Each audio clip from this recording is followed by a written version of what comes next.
Hello, this is Sirus from Sirus Gaming Spot, and welcome to Sirus Gaming Corner, a gaming podcast where I and Swordfish 1390 usually talk about various gaming topics, from old games to new. Everything's fair game. But we're joined by someone who has come to our videos before, Daniel Santos. So, how are you guys this evening? I could feel you resisting the urge to call me Shintai. I could feel it. Honestly, it's taken me a little time to get used to it. Anyway, it's been years. It's been literal years since I stopped calling myself that, and y'all are still like, "Oh shit, it's Daniel." Hey, what can I say? Old habits die hard. Yeah. To be fair, we've been friends for a very long time, so I get it. I get it. If one day you were just like, "Oh yeah, just start calling me Alex now," I'll be like, "God damn it!" But yeah, not. Obviously, I know that's not your name. Just throwing a random name out there. Yeah. Not trying to dox you. not about that. Social here. Oh, by the way, here's your socials too. Right after, so I can hear. Here are the 3 digits of my credit card number on the back. Here's your postal code, address, social security number, pet dog. Okay. For today's topic, we're going to do basically a year-end look through of all the games we played this year, 2024. That's basically it. But before I ask that, what do you think? What do you guys thought of 2024 regarding games that was released this year? I know we're going to talk about the games we overall play, and not just the games that come out this year. I'm just curious what you guys thought of the games that did came out this year. I'll let Sword go first. Go ahead.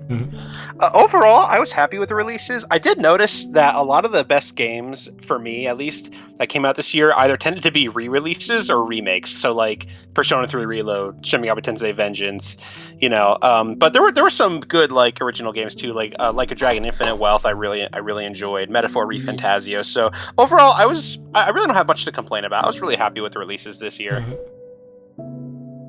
For me personally, I thought it was a really good year. And this probably be blasphemy, but I probably like this year's more than last year's. And that's blasphemy because like the Resident Evil 4 remake came last year, and Baldur's Gate 3 came out last year. But I just played a lot more games that was released in this year compared to 2023. And you know what's a good sign that I've been busy throughout the year? It's been a good year. It's that I barely played any of the usual gotchas that I played. So I barely played any FGO. I barely played any Honkai Star Rail, and I basically quit Genshin Impact. So yeah. I didn't even know you played those games. Yeah, honestly.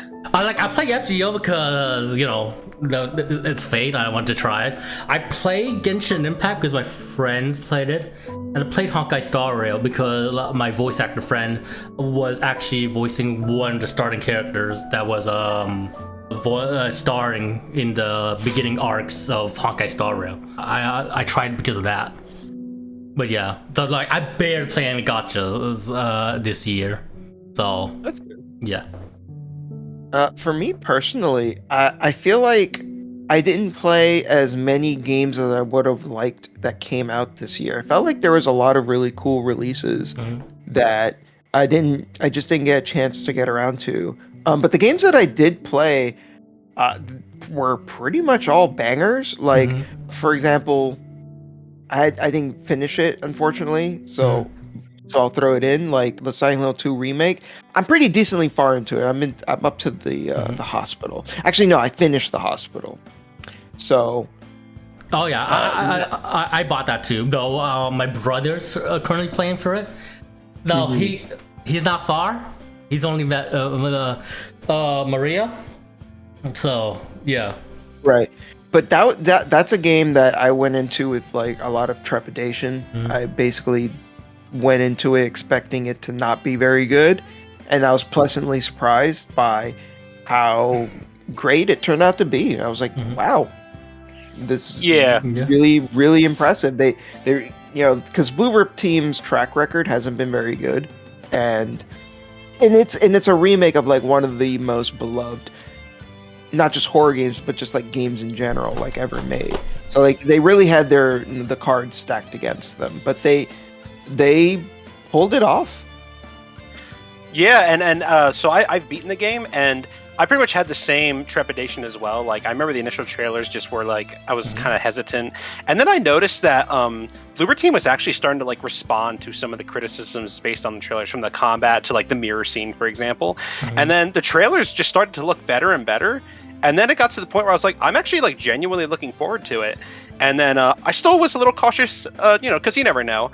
But overall, I was very happy with the game overall. I thought they captured like all the like symbolism and the themes perfect, honestly. And there were even a couple times, like I won't say it since you guys didn't like see the whole game, but there were a couple times where they expanded on a couple of things, particularly with Eddie and Angela, that they added and expanded on without like spelling it out too much. And I think it actually ended up working to the game's benefit. Like they added this really cool thing with Abstract Daddy that I won't spoil, that they expand on the Abstract Daddy fight with the symbolism, but without making it like, they didn't like spell it out and make it super on the nose or anything.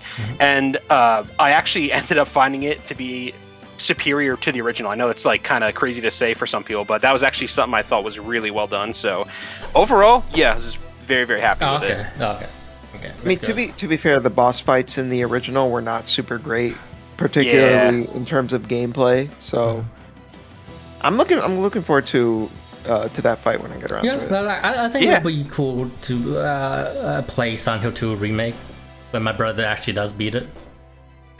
So, okay. Games we played and beaten in 2024. Well, I guess it will also I can also include games that we played extensively at least.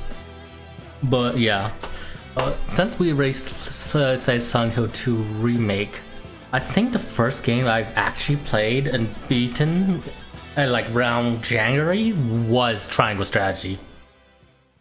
Like I played, good game. I heard good things. I beaten one route before, but I got the game again on Steam and decided just to play through the entire thing, going through all 4 endings.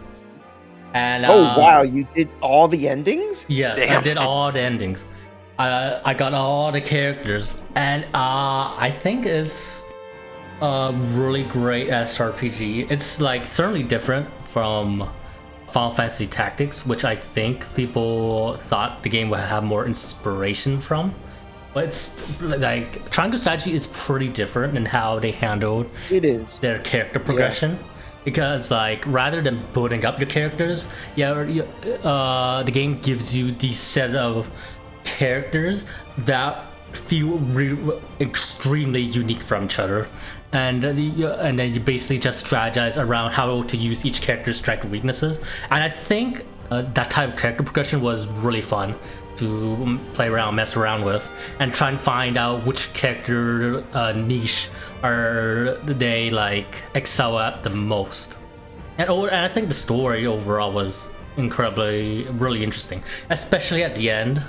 Like in order to get the golden route ending, you have to do like certain extra stuff, and basically have Noah make a choice of his own choosing rather to just be railgated to a choice that he usually does. And I think that really fits really well with the like choice mechanic the game has regarding the scales conviction. But yeah, cool. I beat that game twice. I got the ending with Benedict, and I got the ending with Frederica. Okay.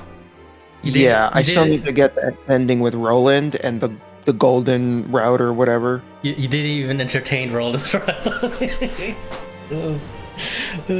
I'll get to it. I'll get to it. It's just that with that. I know why, because Well, I'll get around to it. Mhm. It's just that when the game is pretty long. Yeah. For one playthrough is pretty long. Yeah. So even if you like turn down the difficulty Mhm. and or like it still takes a while. I think like the game is pretty replayable in regarding to restarting the game for routes, just because like there are different routes you can take through each playthrough that makes the experience fresh though.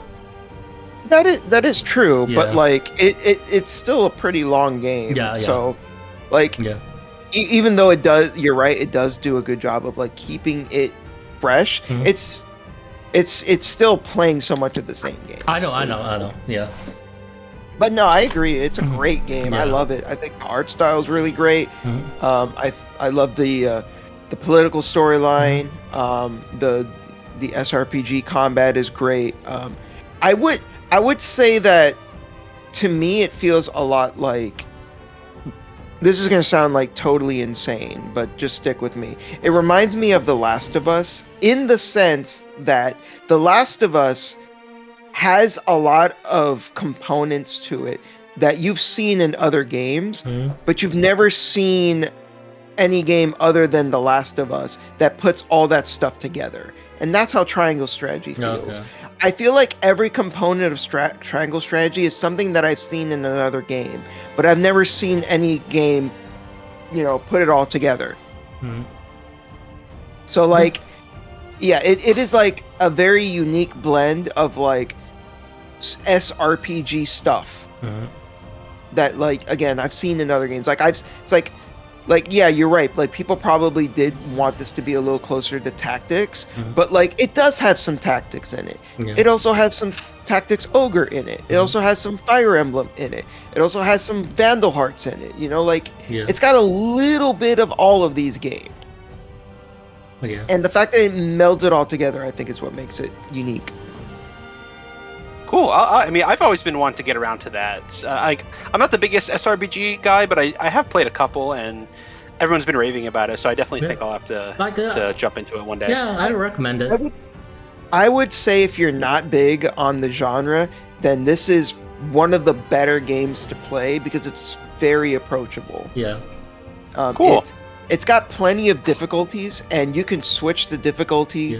whenever you want, and it's very forgiving. Unlike I also think like the game's not grindy because like how they designed the leveling system around the characters is that it's relative to level rather than you getting a set experience point from defeating a certain enemy.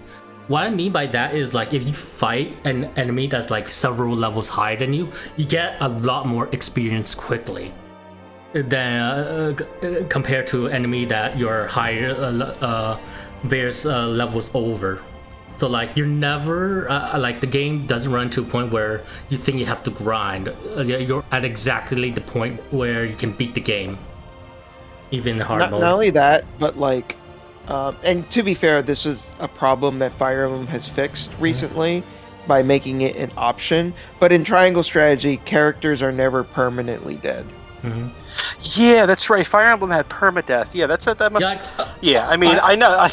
Yeah, I would say like Triangle Strategy is still difficult. Like Can be. yeah, like I played hard mode, so like if your characters get like 2 or 3 hits behind, they're basically dead for the entire battle. But like Fire Emblem isn't like its difficulty and how it's handled difficulty is different for Triangle Strategy.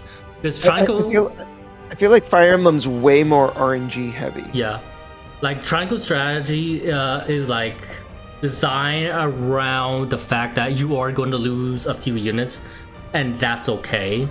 While Fire Emblem does play around the fact that you are going to get through the battle with mostly everyone, unless like RNG screws you. But yeah, like we said though, Sword, the most recent Fire Emblem games have made permadeath an option. So, if you I pick do up- remember. Yeah.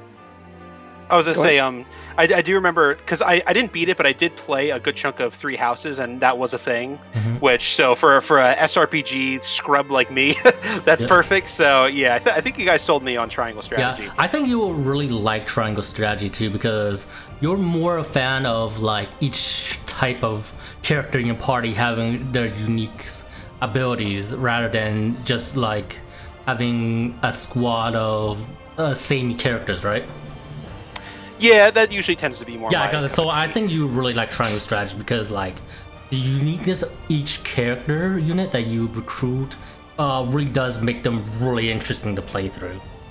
Yeah, every character is their own Yeah. like specialized class, and they all get abilities that are completely unique to them. Like they have they do fall into certain archetypes. Like Frederica and Corin are like the most like obvious differences. Like they're both mages, but they both they use different elementals, which each have different sort of utility around them. With Corin being a more ice character with shutdown, and him being able to like literally have spells to block enemies, while Frederica is really has more of a direct playstyle with her niche being around defeating enemies, especially since how her passive gives her more action point economy if you kill an enemy with her. So like it's like the stuff like that where each unit feels extremely unique. Yeah, so like even if you have characters that are in technically the same kind of class, they're unique from each other. So like you might gather like a couple of different archers, but they're all completely different types of archers. Yeah. Cool. Because you have like an archer who specializes around leaping around and stealing items from enemy. You got an archer that specializes in traps, and overall like each character does a really good job of differentiating themselves, which makes them interesting to strategize around. I loved Huette. Her flying around on her hawk and like shooting enemies with the bow was fucking. I loved her so much. I used her. I think Huette is like. I think Huette is like one of the best characters near the start, just because like she has a lot of range with her flying.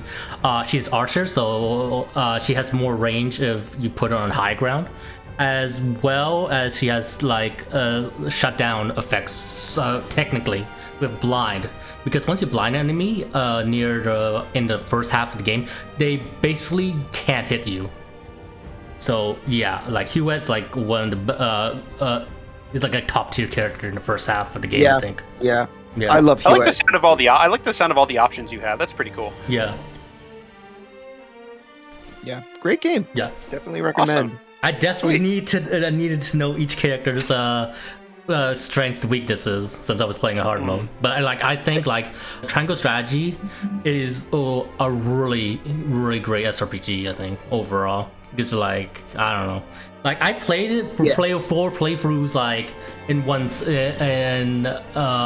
back to back, and I really enjoyed myself with my time. And that's if a game can make you play multiple times that quickly, that says something about it. Yeah. Yeah, and I'm still like, I've not uninstalled the game because I'm like, I was like a ways into that third playthrough, and I'm still like, I still plan on doing it. I still want to see all the endings, you know, and I want to unlock all the characters that I missed. I want to see all the story paths that I didn't do, you know, because the decisions that you make, like Peter was saying earlier, they actually matter. Like, you see the story, you know, branch off into different ways, and like completely different things happen. You'll fight battles you never did before. You'll see characters you never met before. It's really cool. Yeah, like it's honestly like kind of a sleeper hit in my opinion. It's like one of those games that just kind of came out, and it didn't get like a ton of buzz, but the people that liked it a lot for good reason. Like it's just a really well made game. Nice. But yeah, that's the first game I played. I'm beaten this year. How about we can just go me, Sword, and then Shintai regarding games we played and beat. Yeah, Okay. yeah, Yeah. that sounds good. So not just me or one person just talking for a long time, you know. Since you went with triangle strategy, I Yeah. guess it's Sword's turn. Yep. Yeah, so the first game I played and beat this year was Like a Dragon Infinite Wealth. And actually, up until Metaphor Refantazio, Like a Dragon Infinite Wealth was actually my game of the year for the longest time. And it kind of follows the Yakuza tradition in the sense that it technically is like a continuation, but it's also pretty self-contained, because I feel like all the Yakuzas are kind of like self-contained stories that do carry over elements. But I do think that you get a lot more benefit for Infinite Wealth if you play Like a Dragon 1 first, because you get acquainted to the new protagonist and the characters who end up like coming back in Infinite Wealth. And Infinite Wealth is basically everything I loved about the first Like a Dragon and more, because it tells this. Well, first of all, it has like a new setting. So basically, the new protagonist Ichiban, for most of the game, he's actually in an American setting. He's in Hawaii, and then later on, you actually take control of Kiryu, and he goes back to Kamurocho. And then the chapters will kind of like bounce back and forth. So it kind of goes back to like the Yakuza 0 route, where it plays like, each one character like per chapter. And Wait, let me ask you one thing. I also played Infinite Wealth. I couldn't beat it because I had a PC issue, which would black screen me. So like I couldn't beat it. I was at the end, but yeah. You played with English dub, right? yeah, I'm that disgusting casual scrub Okay. that people would hate. Like all the anime people would be like, "Oh, how dare you? You're lazy." I played a Japanese dub, but like I'm just asking this because like there is interesting dichotomy with playing between the Japanese English, because playing Japanese there's you do get this intended experience of experiencing the game through Ichiban, who doesn't really know English. Right. Yeah. And then him having to fit more of the setting, and I think it works really well in the main story. However, Yeah, I think they. No, go ahead. yeah. However, that like him having to acclimate to the his setting and not knowing the English, hampering his ability to understand what's going on around him. That goes out the window when it comes to the the sub stories. Yeah. Because everybody in Hawaii knows Japanese in the sub Somehow stories. magically speaks Japanese. Like I think they I think they mentioned that like, oh, Japanese is like a little more common Yeah. in Hawaii or Yeah, something like that. It's I don't know the. to the point of everybody knows Japanese. Yeah, every in time the you start a sub-stories. sub story, everyone knows Japanese. It's like kind of like okay, but I mean they had to make some kind of accommodation. Yeah, it's and like take some liberties. It's like English isn't even considered in the sub stories. Yeah, which I find pretty funny.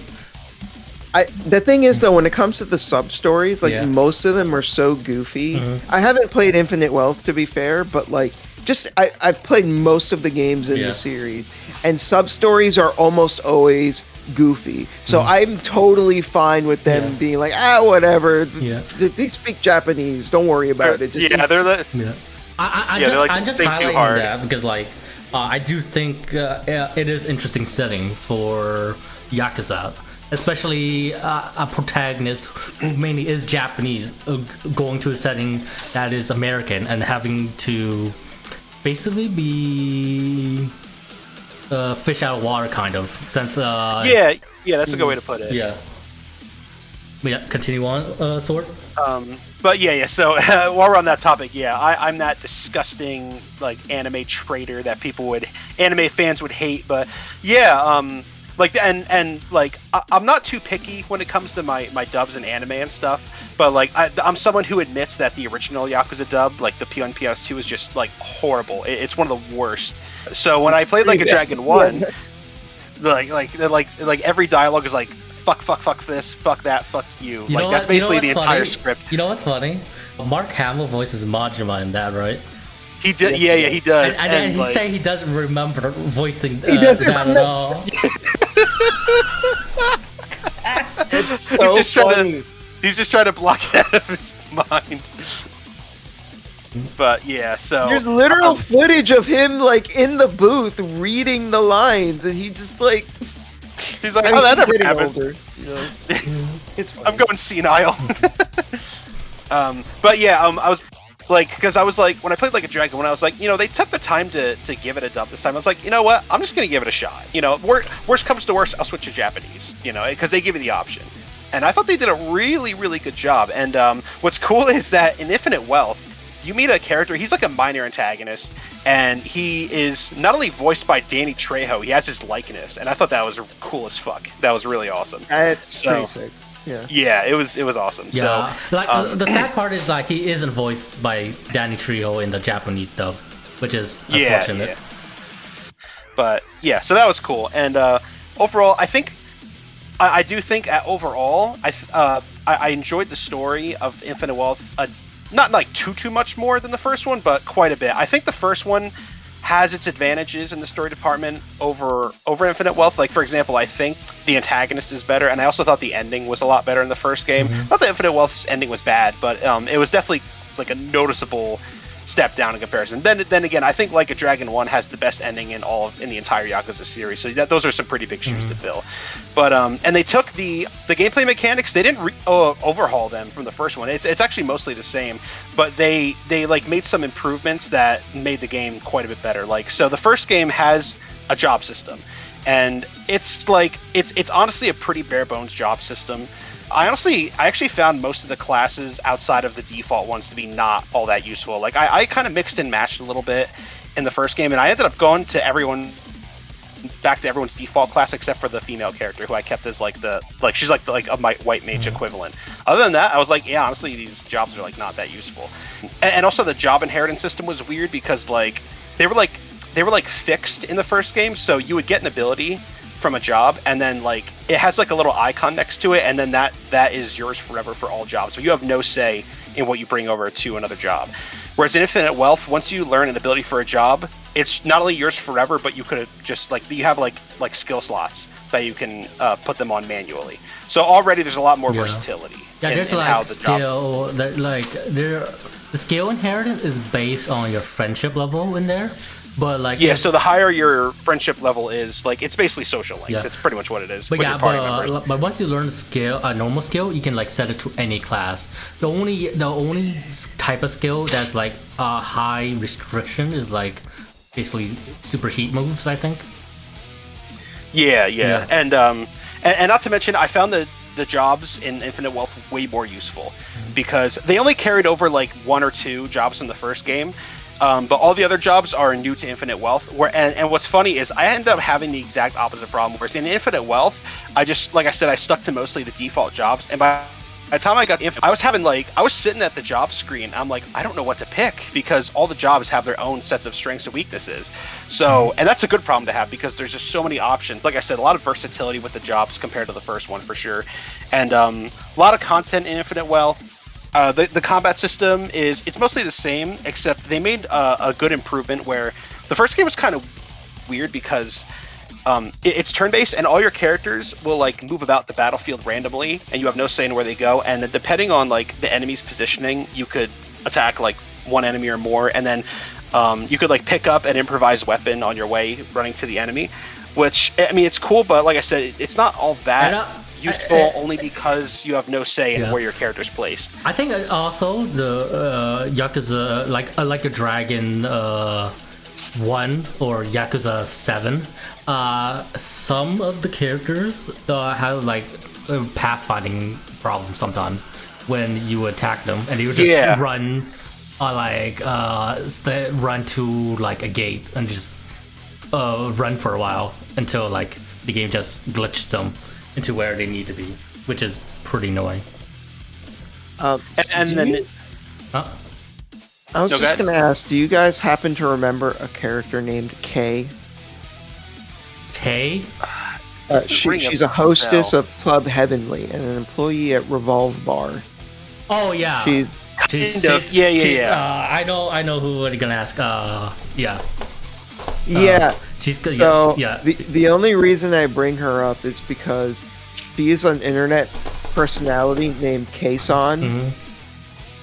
She's like a VTuber. And she's a massive Kiryu fan. So like she won a contest to get into the game. And no way, that's cool as fuck. yeah. And and she is like a genuine huge Yakuza fan, to the point where because she's a beautiful like Asian woman, so like her fans are always like, please marry me, and she was like, fuck you, my husband is Kiryu. That's so cool. I love that. He is Well, great. nice, fun. She's great, and I was so happy for her when she won the contest and she got put in the game. She's living her best life. That's She that's really awesome. is. She really is. So I just wanted to bring it up because I just thought that's super fun and great. I'm just happy for her. Speaking of That's a fun little bit of speaking of true. the bar, do you remember much of Yakuza 3? Not too much, but enough of it. Shintai 2. Stardust? No, Yakuza 3, the final boss. Oh, the final. I thought you said the bar. That's what I heard. I was confused. Okay, No, the final boss of Yakuza 3. I do remember him. Yes. Yeah, me too. Yeah, his whole thing was like, he was kind of tired of how like people kept using him for Oh, money. no. I mean Richardson. Yeah. Richardson. Oh, that dude, the American guy. I say this because he's in Yakuza 8. Oh, that's right. He's a bartender! He was a fucking bartender. I saw that. I was like, huh? I think I posted a tweet one day. Yeah. And I literally just had huh in all caps. I was like, how the fuck did he survive that fall? Like this I was is like, this isn't obvious retcon is obvious. this isn't That's the first funny. time this happens. It happened in the last game too with Oh, who was it? in Yakuza 1, the Chinese triad boss. Oh yes, Yes. Lau Kalong or something like that. He got shot in the head. He got shot in the head, And he's then still there he- alive. He's still alive in Yakuza 7, like as a side character. He like sells you He's weapons, I think, someone- or something. He's someone you can aka summon in battle in Yakuza 7. That's awesome. I forgot about that. So like They're just retconning deaths of like Yes. minor characters. yes. They already did that with recounting deaths in like 7 too, with Kashiwagi too. So Chiwagi, yeah. Like I'm like, dude, you got fucking gunned down by a turret on a helicopter. How? It's ridiculous. It's ridiculous. He at best he should be like bedridden for like the rest of his life. But like, dude. I guess like they're only reduced to side characters. That doesn't matter the plot. So it's Yeah, whatever. they're not reviving like main characters. Like they Yeah. didn't bring back like Yumi from Yakuza 1 or something. You know. Yeah, but that's just a funny fact I thought, since we Yeah, were talking about the bar in Yakuza 8. At least these deaths that they're retconning doesn't really matter. It's just more funny than anything else. Yeah. Like I said, at least they're not reviving like Ryuji Goda or something like that. You know, like they're keeping all the main characters dead, so they're just bringing back like little either side characters or very minor antagonists. So I can forgive it. It feels like they're bringing him back as more like a gag. Yeah, basically, like it's like an Easter egg. They're like, haha, gotcha, this guy's not dead. in the dub, Richardson pronounced roof as rough still.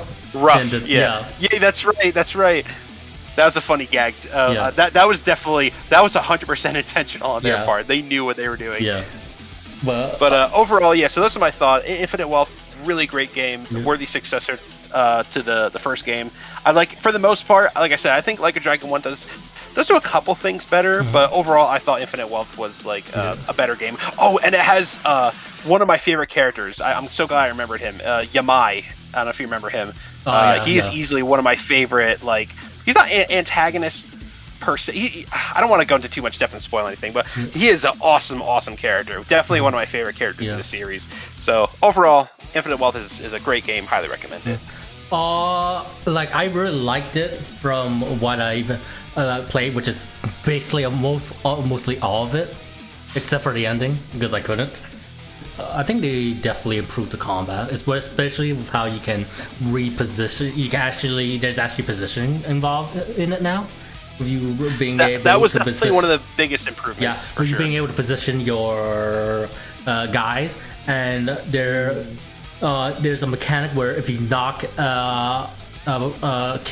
enemy to one of your party members, they'll do a co-op attack kind of. Yeah, that's right. This was in Yakuza 7, but it wasn't reliable. But now it is, which is really cool, I think. And overall, like, the positioning really helps keeping the vibes with it being a Yakuza game, because like a lot of the interesting mechanics in the Yakuza game in regards to its combat system is like environmental based in Yakuza. Like through Yakuza 1 through now, like a lot of the heat action, Yakuza 1 to 6, 6.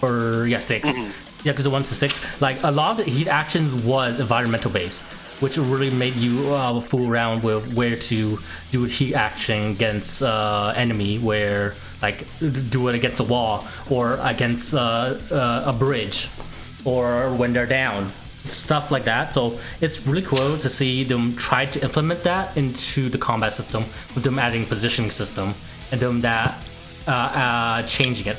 And I think they especially do a good job of implementing Kiryu into the combat system. Because like he has like a bunch of nifty mechanics that the other characters don't. He has individual heat actions that is environmental based, like he does in his regular gameplay, which was action based. And he has like a super move where you basically just play a Yakuza normal combat system. A regular Yakuza game, like you have like a little bit of time, and you could literally have him free roam the battlefield and just like do regular controls, like combat controls in every other Yakuza. Yeah, and which is awesome. And then I think Kiryu, he also could switch to like the different styles, like you could in Zero. He has like his 4 styles too, which has like Breaker and or not Break, Rush. He has his like Rush, his normal Dragon style, his heavy style, Beast Mode, Beast Mode, and let's see, Rush. I think I'm forgetting one more, but yeah, like different styles to change from, and overall, like Kiryu is probably the best designed character in the game. He has the most options. He's a character that you're better off sticking to like his default job class, only because you don't have those options if you put him to another one. Yeah. Like it's good to have him do other jobs just to get like some abilities to transfer over to his default job, but overall, like you're gonna want to keep him as that one because you have those options. The job system is much expanded, and I do think with like how Sword said with the skill inheritance, it doesn't feel as annoying to change classes. I think it also helps that you gain a good amount of the stats by leveling the first half of the job, which does make it satisfying to level them up.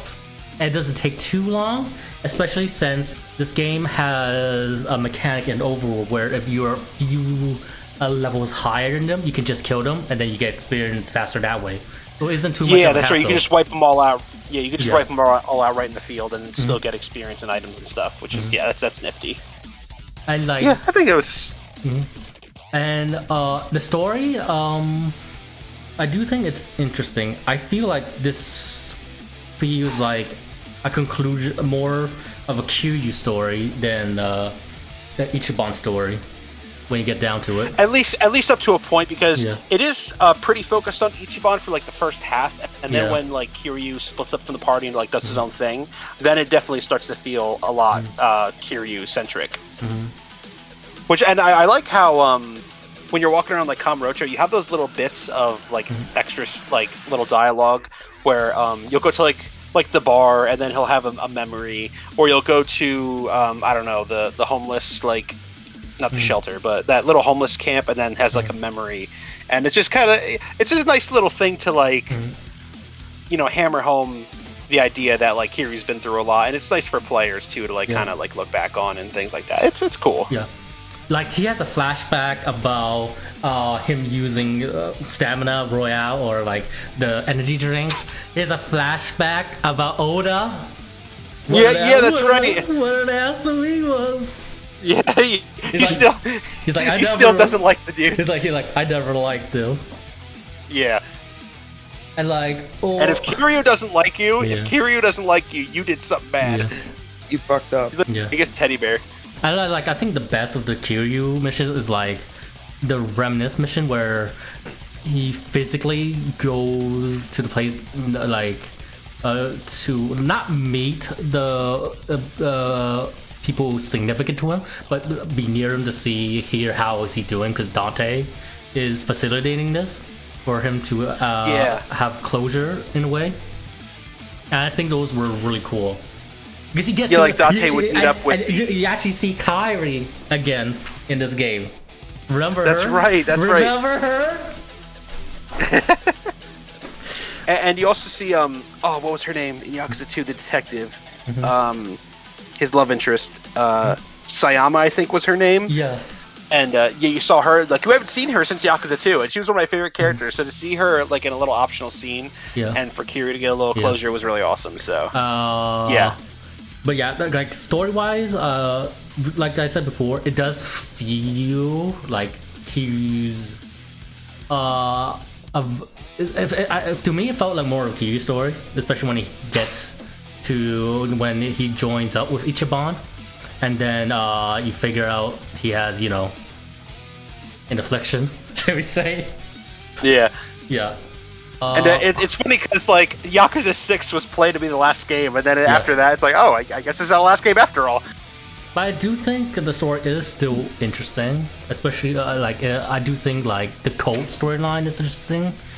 Where to go? I thought that was a really interesting plot element to add to a Yakuza game of all things. Having this like radical cult and these people being indoctrinated to work for the main antagonist. Really, really interesting thing. I don't think as far as I remember, hasn't been touched in a Yakuza game before. So I thought that was pretty cool. I do think like the final villain does feel kinder underdeveloped.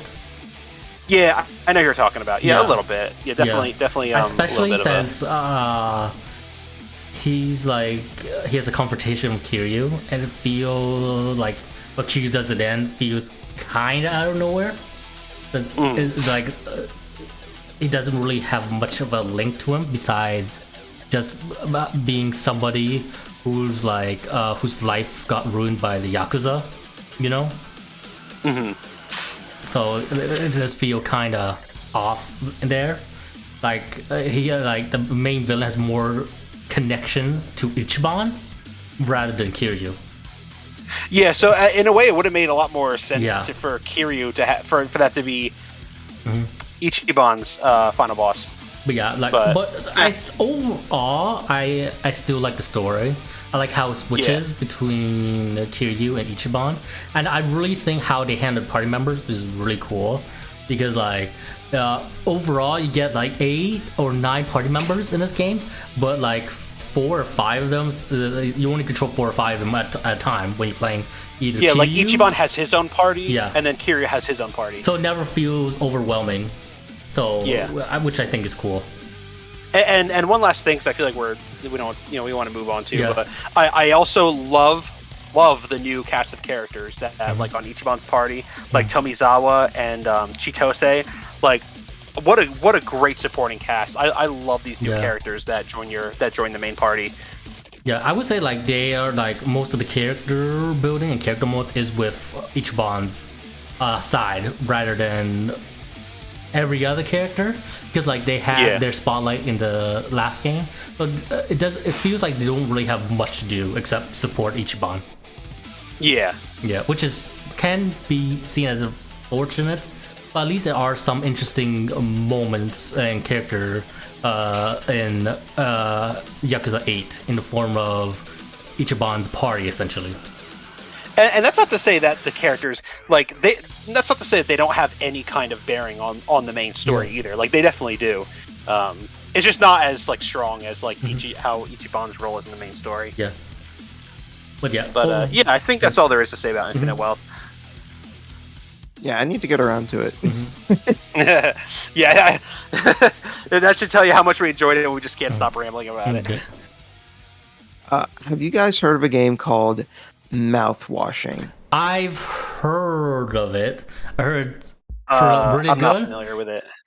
I heard it's a game that you should play with zero knowledge of. That's all I've heard. I would say so. So I beat this game literally on Monday. Like I beat this, not that long ago, and ever since I beat it, can't stop thinking about it. This game is incredible.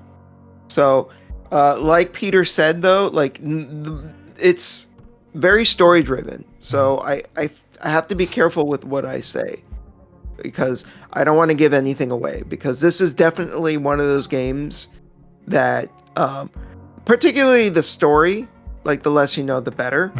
But I will give you like kind of a basic rundown. So first off, it's a super short game. You can beat this in like 2 hours. Like, okay. It is it's extremely quick. It is like basically one of those walking sim type games where there's not really like a lot of actual gameplay. You're not gonna really be doing anything that like requires. You're not gonna be doing a lot of shooting or anything crazy like that. For the most part, it is walking around, solving some kind of like simple puzzles and talking to characters and seeing the story unfold.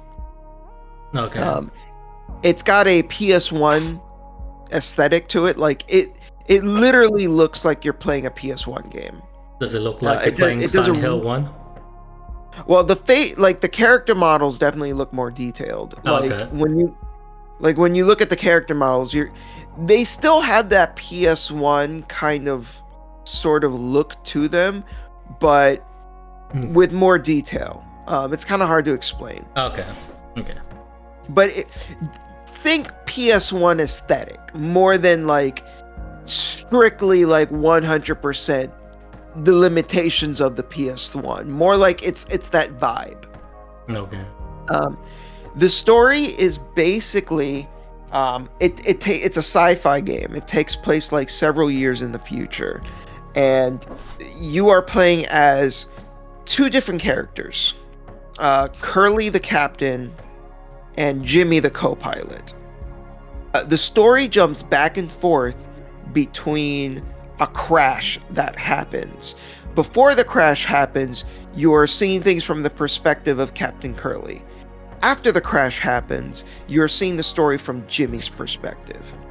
And again, the story will jump back and forth, right? So it's not linear. It's not going to start, the game actually starts as the crash is happening. And you kind of have to start like piecing together based on like what the game reveals to you, like what exactly is going on. Okay. So that's one of the things that is really cool and interesting about the game is like you have to like kind of like figure it out. Cool. So like a little like detective work, I guess you could kind of say in a way, like piecing together the story. Yeah, for sure. And I'm really struggling because I don't want to spoil anything because this game is phenomenal. I have to put it that. Like this game is absolutely fucking incredible. It gave me Silent Hill vibes. So like you kind of brought up like Silent Hill, Peter. Like you don't know how right you were to bring that up. Like some of the imagery is very Silent Hill. There is actually a lot of like really disturbing stuff in this game. There's also a lot of surreal imagery. There's like shit, you'll be looking at stuff in this game and it's very clear like, okay, the game is saying something with this imagery and it is bonkers sometimes. The shit that you have to do and that you see, it's wild. Like they get really, really fucking creative. So, cool. Yeah, cool. That's all I'm gonna say. Okay. Because again, like I don't want to say too much. I've given you the bare minimum. Yeah, so the less you know, the better from the sound of it. Okay. The game is currently on sale. It's like $11. It's fucking worth it. Like, it may not be like a super long game, like I said, but like, it's fucking worth it. This game does not waste a second. Like, every moment of this game felt meaningful and impactful. The dialogue was on point. I replayed the game just so I could understand it better, because I was like, wait a minute. After I beat it, I was like, holy shit, wait a minute. Because like after I beat the game, like, it recontextualized certain parts of the story, and I was like, I need to go back to the beginning. And then when I replayed it, stuff that didn't make sense in the beginning, I was like, holy shit, they were hinting at this all the way in the beginning. Like, it's incredible. Yeah. It's fucking incredible. It's definitely one of the best horror games I've played in a bit. Yeah, I've heard really good things about it, so like I'd check it out when I get it down the road. Yeah. I mean, it definitely. Yeah, you definitely won me over. That definitely sounds like I'll have to check it out. Okay. I promise you, like, just pick a night where no one's gonna bother you, and set aside a couple hours. You'll thank me. For me, have you guys played any fighting games at all this year? I'm not really into fighting games. Okay. I met with some online friends. I met with them in real life, and we played Smash Brothers. Oh, okay. That's about it. I'm just saying that because I played a fighting game this year near the beginning. I played Granblue versus Rising. Oh, I actually did play a little bit of that. Only a little bit, because the friend I was playing with kicked my ass, and I was like, this is no fun. Because like Granblue versus Rising is technically the updated version of Granblue versus, which is like the first version game. Comparing the two is incredibly interesting, because like Granblue versus feels Rising feels so much more explosive than versus, because like you got a bunch of more shit that you can just die to. Like in Granblue, like usually it's like 3 or 4 touch game. In versus Rising, it's a 2 touch game. You get touched 2 times, you're basically dead. Especially if they have the guard break meter on. You just like the guard break meter in Rising, like it makes like every touch just so explosive if they're willing to part with it. Because like the more you have, well, I guess I say the less you have, the more fragile you are. So you are gambling on your life, sort of, when you use them. And over, like, there's a lot more mid-screen combos in Rising, which adds to its explosive nature in terms of how fast a round can go. Because like overall, comparing Granblue versus Rising is like Granblue versus the original, like it felt like more of a spacing game, where I guess like people compare it to Street Fighter, but I'm not sure how like do that comparison, since I've never really been that big on Street Fighter. But but yeah, like Granblue versus Rising does feel a lot more explosive, which is interesting. And like it's not as explosive as Strive, because like you play Strive, right, Shintai? A little bit, yeah. Yeah, like the damage in Strive is nuts. Like like comparing Rising to Strive is like Strive is probably the more explosive game, but there's just so many shit that you can do in Rising compared to Versus, especially since they give each character basically a neutral skip. Like if you block the neutral skip, you can punish them, but like there's so many more ways you can get killed in Rising, which I think is interesting. And they also added a bunch more modes in this game, because there's like a Fall Guys mode in Rising, which is pretty interesting. And overall, like, so yeah, Granblue versus Rising. I think it's interesting fighting game, especially if you play Granblue versus, and like comparing the changes. But yeah, like that's mostly my thoughts on it, especially since you guys haven't played through it. Right. Yeah, and I played like I did play a little bit of it. So like I mostly play Normaya. That's my main, and Jita. Those were basically the two characters I play. Like I'm the type of player where I need a main, or I don't know what I'm doing with those characters. But I liked it.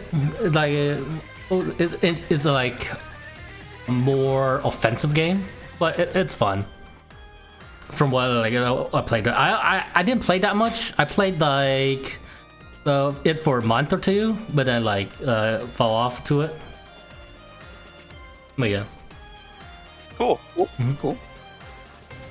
So so back to me, I guess. So the second game I played was actually Persona 3 Reload, and that was the one. That was that was the one I played after Infinite Wealth, and it's Persona 3 just updated to the modern like era, I guess. I mean, it's got the same story. They didn't mess with it. They didn't change anything. They added a couple scenes like with the Strega members I thought were actually pretty cool. It's kind of fleshed them out a little bit. It basically uses Persona 5's battle system. It's got baton passing. It's got all the bells and whistles of like Persona 5. So everything you liked about that game's combat is in here. I wouldn't say everything. Not everything, but there's for the most part they got most of the mechanics. It definitely feel more similar to Persona 5 compared to Persona 3 FES. Mm-hmm. Yeah. And it's got the manual control of the party members. I know that's a really divisive one because I see there's a lot of people that hate the AI in the original, but then there's also just as many people that seem to like defend it. And I think it works for what it is, but I don't think anyone can deny that the characters a good amount of times will make stupid decisions, and then it gets like ugh. And so I'm one of those. I'm a casual scrub. I like being able to control my party members and being able to just make the decisions that I want to make. I feel like the AI basically forces me to just consider Makoto as the only viable character. So like throughout Persona 3 FES, I basically I concentrate on Makoto. I don't even care about the other party members. I basically just build up Makoto and make sure he kills everybody, and make sure he has a persona that has all the coverage, and then just down them all and then use all attacks. Pretty much. And I mean, and the thing is, the AI commands, they're really more so just like, they kind of just narrow down like what like the characters should be doing in any given situation. And like I said, I mean, it works well enough. It's not that it doesn't work. It's just that there's no denying that the characters will make dumb decisions that you don't agree with. I will say this quickly, since we already made video on this before, so I don't want to repeat everything we said on that here, because that was the 2-hour video. So but if you want our detailed thoughts, watch that video. I think they did a good job of characterizing each party through battle outside just an AI. Like, I think how they balanced the moveset was really cool and reflective of each character's personality. And I think the characteristics you get from hanging out with them does a really good job of characterizing them too. So like I think Persona 3 Reload does a better job of characterizing each character's personality in battle through each character's moveset and the characteristic traits that they can get, rather than just through the AI, which some people think characterizes them. I think, at least that's what that's the feeling I get, at least. I agree. We don't want to go on too much because we did make a long video about it. To give a really quick rundown of it, it's the same exact story that we all know and love. Everything is exactly the same. It's got most of the bells and whistles of like a more like mainly Persona 5. It is a more like a visually appealing game. I think the menus look really cool. Definitely reminiscent of Persona 5, but without like copying it and making it just feel like they just took that and they're like, oh, let's do that again. Oh yeah, one more thing. I don't. One more thing. Yeah. Fully voiced social links. That's Fully, the yes, thing yes. ever.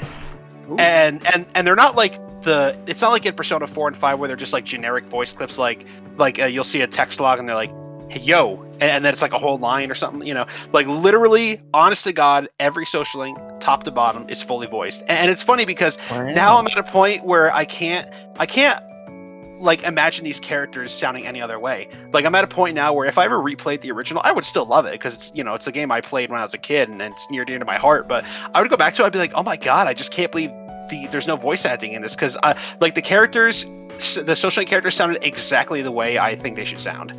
And so that was definitely a really awesome thing. Cool. So, but yeah, like I said, overall, to all the people watching, if you want our detailed thoughts, watch our reload video. Yeah. So, this game I played, technically it didn't come out this year. I think it came out 2022. This is one I beat pretty recently. Have you guys heard of Valkyrie Elysium? Dialogue systems ever created? Or that's what I've heard. Wait, no, you're thinking of Disco Elysium. Oh, a Disco Elysium.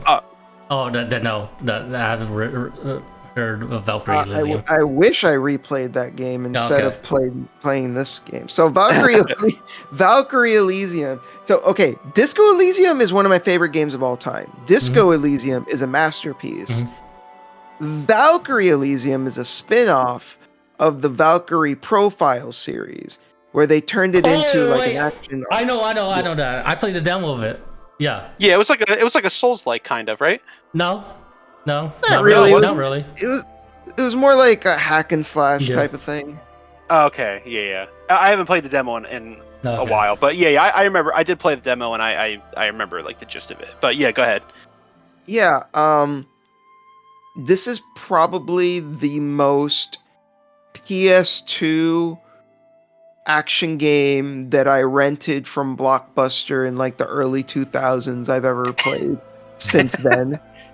Like just a random like PS2 game that you rent for the weekend and then you beat it and you're like, okay, and then you forget about it.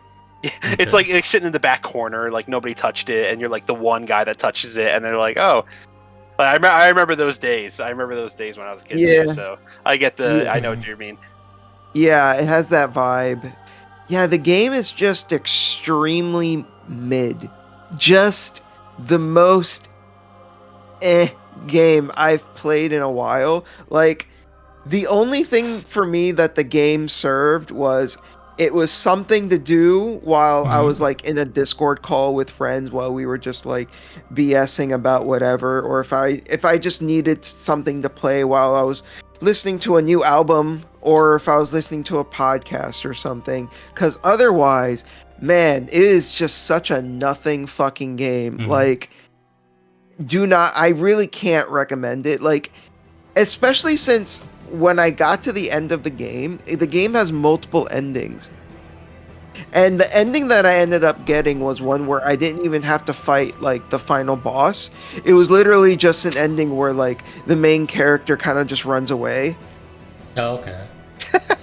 Well, if anything, you didn't have to slog through a final boss battle. It was just over quicker. So, I mean, there's that. I briefly entertained the idea of like, I should go back and I should actually get like a proper ending where I fight a boss. And the minute I started doing that, I was just like, man, fuck this game. And I uninstalled it. It's not like the game.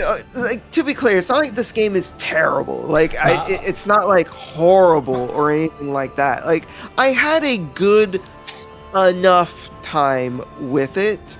I had some fun with it, but it just didn't really come together well. Like I felt like the combat felt kind of sluggish. I didn't like how you couldn't cancel out of your attack animations. The attack animations are kind of long, and not being able to dodge out of them just annoyed me.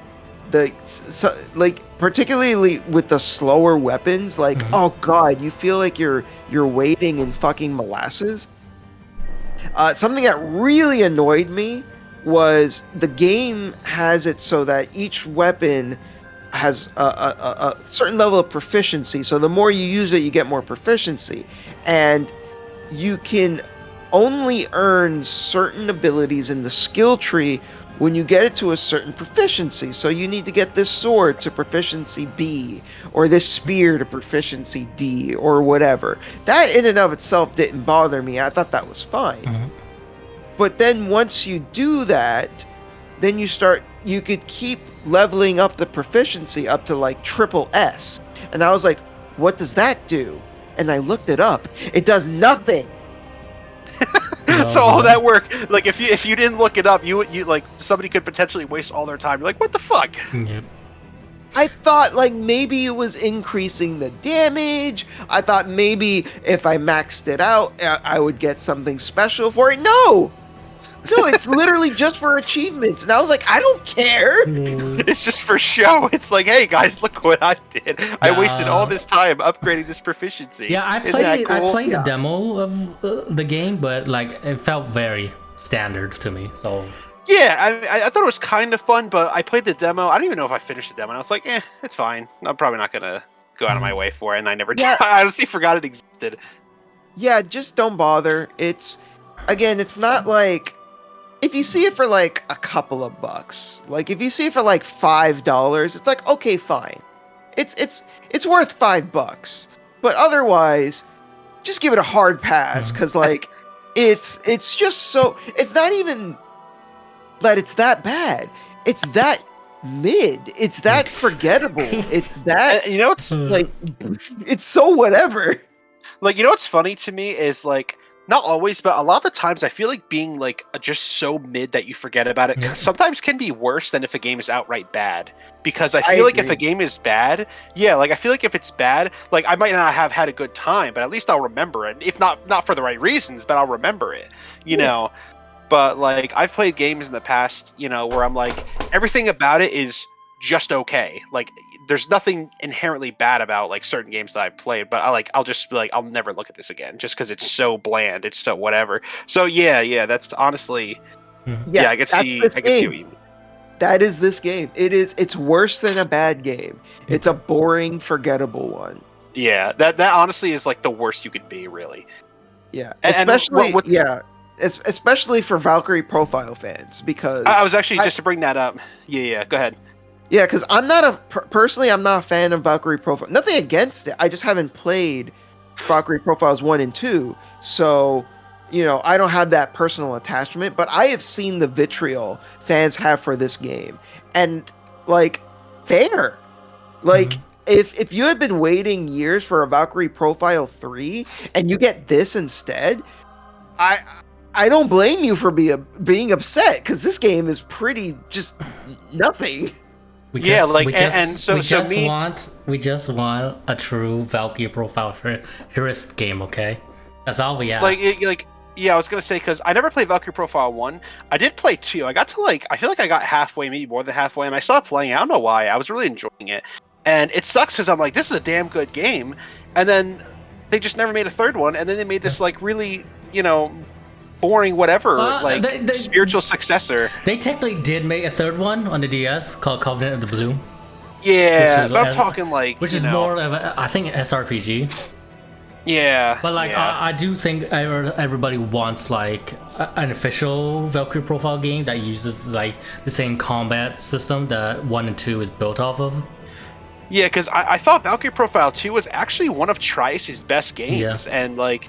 And even like what's cool is like, because like when it comes to Trice games, I feel like storytelling isn't necessarily their strongest suit. When they're good, but when they're bad, they're bad. But Valkyrie Profile 2 had one of their best written stories overall, and I'm like, you got a really surprisingly good story, especially for a Trice game. Really, really awesome combat, and then it's just like, and we get this. It's like, so I could see why. Yeah, I agree. I could see why people would be upset about it. Yeah, rip Valkyrie Profile. I would probably, I would probably dislike it if I played it, since I've beaten Valkyrie Profile 2, and I've played quite a bit of Valkyrie Profile 1. I got stuck in the boss because you can soft lock yourself if you did something stupid, and I did something stupid because I played it as a kid, so you know. Yeah. But like, that's a bummer. Yeah, but yeah, I really enjoyed Fragment Profile 1 and 2, so like, yeah. See, hearing this game is just mad is like, depressing. Yeah. Give it a pass. Just don't bother. Just don't bother. Okay. Have you guys heard of a game called Unicorn Overlord? I know about it. I never played it. You never played it? Wait, what is it? Unicorn Overlord. Oh yeah, I played a little bit of it. Yeah. Okay. Only a little bit. Only a little bit. Okay. I played beaten it. I think it's a great SRPG. I think it has a really unique combat system in regards to how it utilizes squads, since like a good amount of the gameplay is based around building the right squads for the right situations, I would say. And like just and I think one of the best things about the game is like the variety of options you have at your disposal in regards to how you can build your squads, because like there's just a lot of options, and like how you position them changes, and the game uses basically Final Fantasy XII's Gambit system sort of in regards to programming what your character do in battle, and being able to program those AI settings well is like the difference between actually winning a battle and just outright dying in a battle. And overall, I think the combat in Unicorn Overlord is like one of the most interesting SRPG combat systems I've seen in a while. I've heard it has similarities to Ogre Battle, but I've never played Ogre Battle, so you know, I can't really compare it. But overall, like, I think gameplay-wise, it's an incredibly interesting game to play through. There's a lot of classes, each have their own unique way how they interact with enemies, as well as how they interact with in the map itself, with each having a different leader effect if you make them the leader, which also affect how slow or fast your units will move, or if they can even move through a certain terrain. And the itemization, I think, is also great in Unicorn Overlord. There's a lot of nifty, unique weapons you can equip on enemies that will give them a unique skill that will change how they play, and which can make or break an enemy counter that usually lose with this particular squad. They can suddenly just triumph if they have a particular weapon. Like, the itemization is that nuts and interesting in Unicorn Overlord. And story-wise, like, I think this is the more the part where the game is much more typical. Like, Unicorn Overlord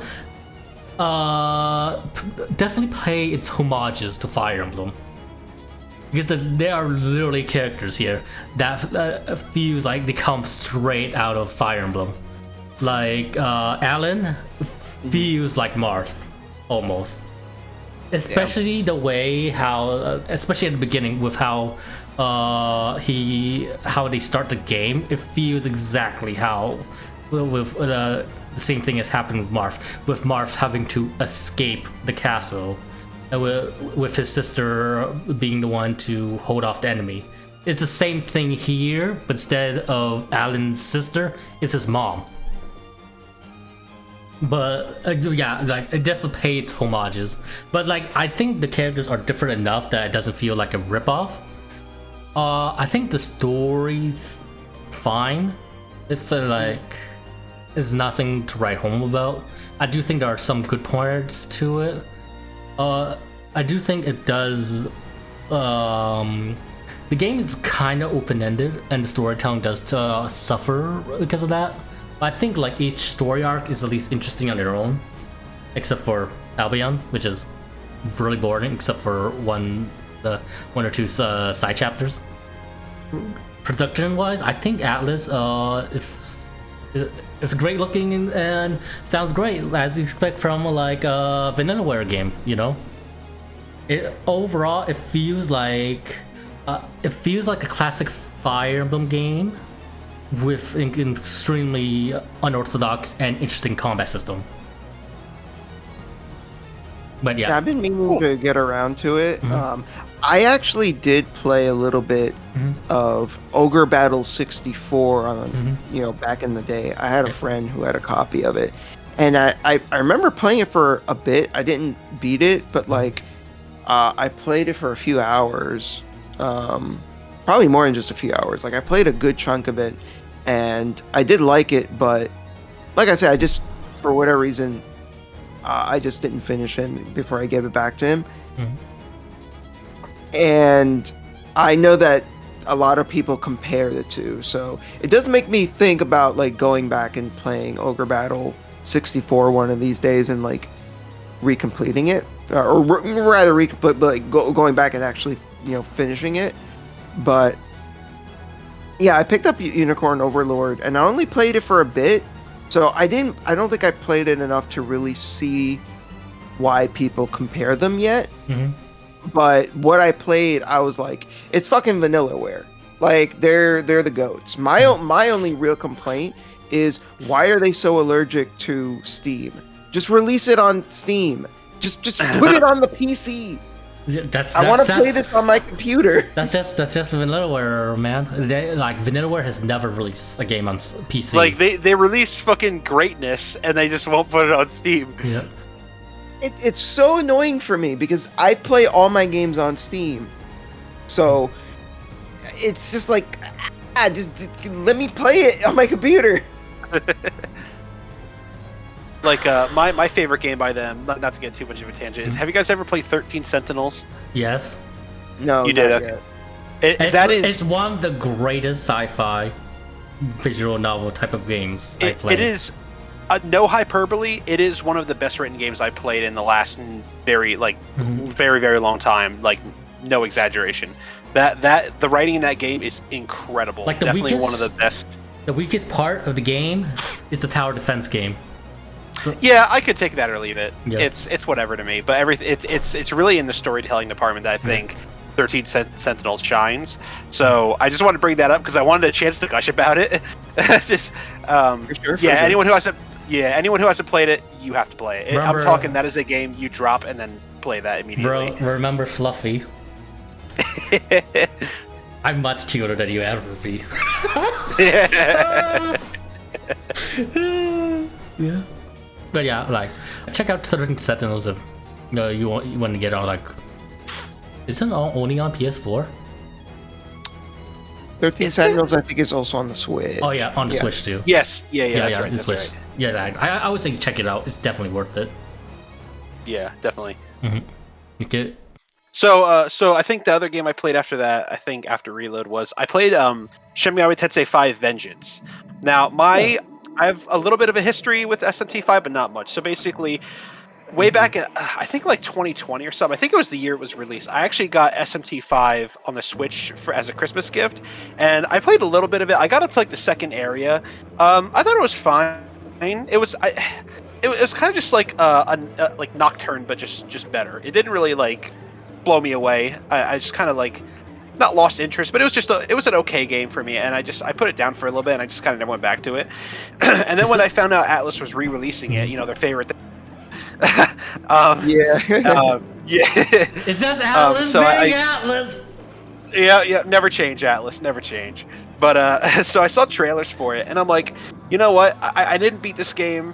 I'm like, I'll get to play it on my PS5. Apparently I was like, so they're adding a whole new like story arc to it, because the main thing people complained about SMT5 was the weak story. And I was like, so they took the time to like rewrite the story. Like they took the time to like sit down and like, all right, guys, this story sucks. People hated it, so we're gonna do better. And it's funny because I'm like, Atlas are like the fucking Chads, like taking it on the chin and being like, hey, all right, guys, we fucked up. We're gonna do better this time. So I'm like, wow, these guys are champs. So I played So I got it, and I was like, you know what? Even though I didn't beat the original, I'm just gonna play the Vengeance arc, the new one, because clearly, I'm sure it's gonna be a lot better than whatever the original was. And I enjoyed it immensely. Not because the gameplay, it's definitely one of the best games in terms of mechanics in mainline SMT. It's got all the typical stuff. You got your demon negotiations, you got your press turn combat system, but I think where SMT5 shines in gameplay is one in its exploration, because the areas are like really, really vast. There's a lot of side quests you can find, lots of discoveries. There's no wasted space. Like a big problem I have with open world games is just like running around, waiting for something to happen. Whereas SMT5, I'm always finding something. I can't walk 2 steps without finding an item, a side quest, or like these little things called like Mnemons, which are like these little like creatures you can get that give you points to get passive skills. So I found exploration to be like a complete joy. You can use the points you get from the Mnemons to do multiple things. Like you could use them to teach the main character special skills.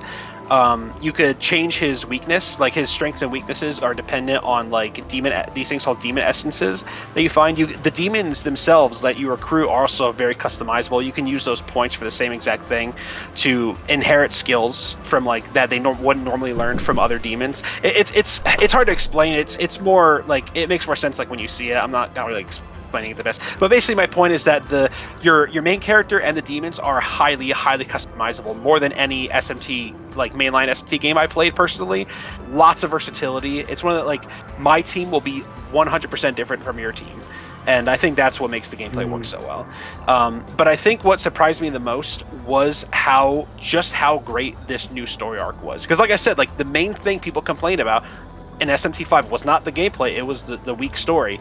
So like I said, I didn't play too much of the original, so I just like I'm just going by word of mouth. So I played the Vengeance route, and basically the first act is mostly the same, just with some new scenes. The second act all the way through is where they completely rewrite the story, and it is awesome. It is like edge of your seat nonstop. Like there's action, it's got every single thing you could want in like an SMT game story-wise. It's here. So anyone who plays SMT5 that hasn't played it, play the Vengeance route. Don't bother with the original, because after I beat Vengeance, I was curious about the original story. I didn't want to replay the whole thing, so I ended up like watching like a cutscene montage of the original, and the quality is like night and day. And I could see why people complained about it, because the best way I could describe the original story is that it's basically just like a series of mini bosses. Like you work for this like organization, and the way the main story is structured is basically, all right, go here, we got word of a demon, all right, you go kill it, and then you come back, good job, all right, here's another demon in this area, go kill it, come back, nice job, and then just rinse and repeat like 3-4 times until you get to the final dungeon. And it's just meanders. The characters they're not even really characters, they're just mouthpieces for their ideologies that you want to side with at the end of the game. And overall, like I said, the quality between the original arc and the Vengeance arc, like they're worlds apart. So anyone that hasn't played it, just play the Vengeance route. It's so much better. They give the characters more like motivations. They don't rewrite the characters like in their entirety. Like the characters from the original are still present in Vengeance. It's just that they kind of like change how they're characterized, I guess that's the best way I could put it, and they make them feel like fleshed out, like fully fleshed out people. So overall, yeah, like if the original SMT5 like didn't jive with you, I definitely recommend checking out Vengeance. Yeah, I've heard my friend not really liking SMT5, and then he liked the Vengeance from what he played. So yeah, that's basically that's the long and short of it. So yeah, really really good game. One of the better games I played this for sure. Mm-hmm. All right, cool. This is a game that released on PS5, I think like the year the PS5 came out, but I want to say the PC version came out this year, if I'm not mistaken, like earlier this year, and that's Ratchet and Clank Rift Apart. Oh, I thought you were gonna say Demon Souls before. I watched I actually watched my brother play through that like a few years ago. Like I didn't play it myself, but like we played it together, and that game is a blast. What did you think I was gonna say, Peter? Demon Souls, when you say launch PS5 titles. Yeah. Well, Demon Souls hasn't made its way to PC, unfortunately. Yeah. But Ratchet and Clank Rift Apart is just super fun. Like just from start to finish, just all killer, no filler. The game is just a blast to play. Like, I guess the only thing about it that I wasn't like super jazzed about, and I think this is more just like a problem with the general direction that the series has gone in, is that I preferred the older games had a bit more of like a kind of like a sarcastic wit to it, a little more like a little more edge to it. Not edgy, but like they're the older games, like the original trilogy, were just a tad bit meaner.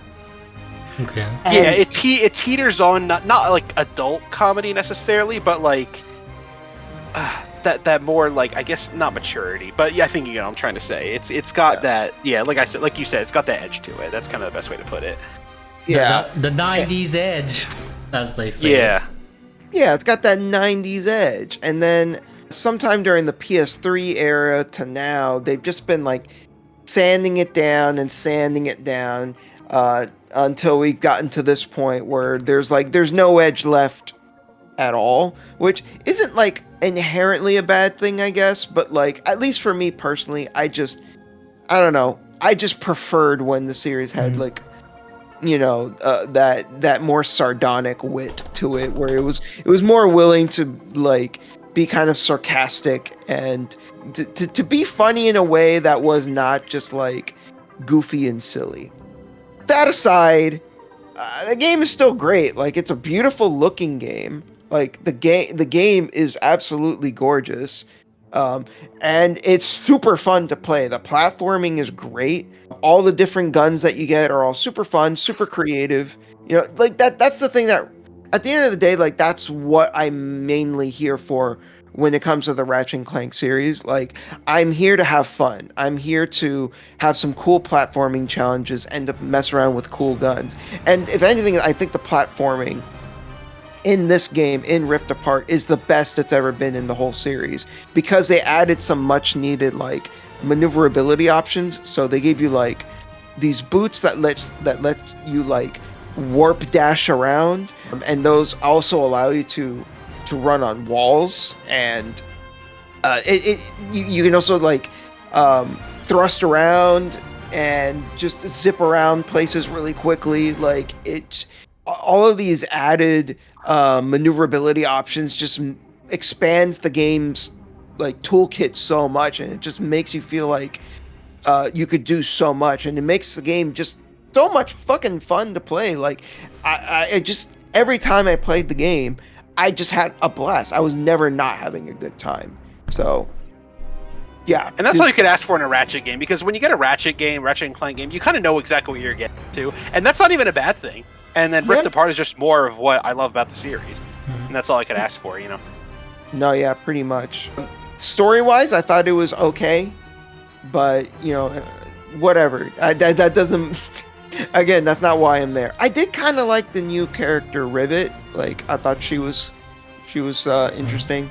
Yeah, I liked her. Yeah, kind of like acted as like a counter to Ratchet in a way. She's supposed to be like the alternate universe version of him. So yeah, that pretty neat. I did like the idea that she was in this universe that Dr. Nefarious actually wins and is like ruling the universe with an iron fist, and that version of Dr. Nefarious is like way more capable, much cooler, much more like confident, and actually knows what he's doing, compared to the Nefarious from like the Ratchet series, where he's just a bumbling idiot. Like, he's comically incompetent, as opposed to as he was a lot more pragmatic, and like, yeah, I think the multiverse thing is a cool idea, and I thought they did a lot of fun things with it. Agreed. Yeah. Overall, just there's not much else to say. It's just a super good game. It's just more Ratchet and Clank, really, and that's you don't need anything more than that. Yeah, and I'm looking forward to whenever they make another one. Although Insomniac seems to be very busy with Marvel games now. Like, not hating, like the Spider-Man games were good, but like I'm like, yeah, it's cool and all, but when are you going back to another Ratchet? The game I played next It's Tsukihime Remake! Oh shit!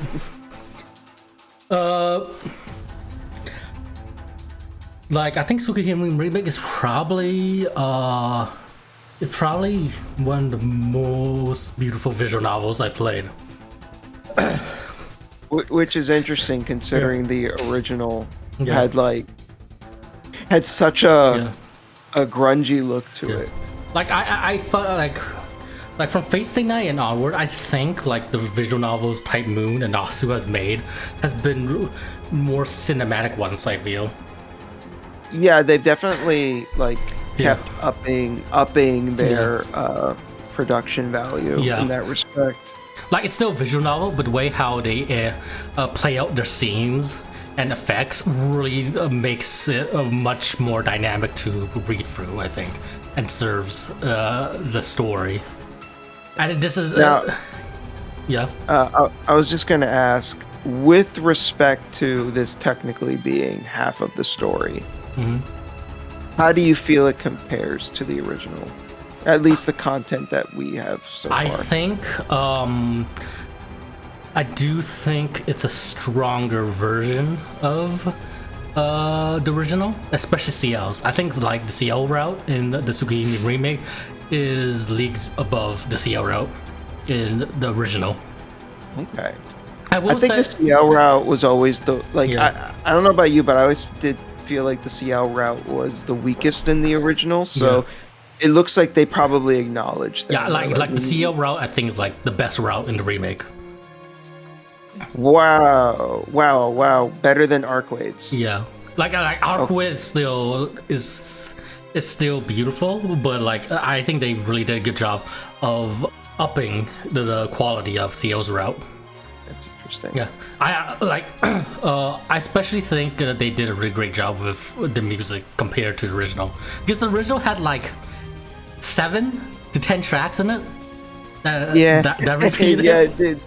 But like the tracks in Tsukihime Remake are just great. It ranges from the upbeat tracks you hear in the slice of life scenes to just outright a horror track you hear.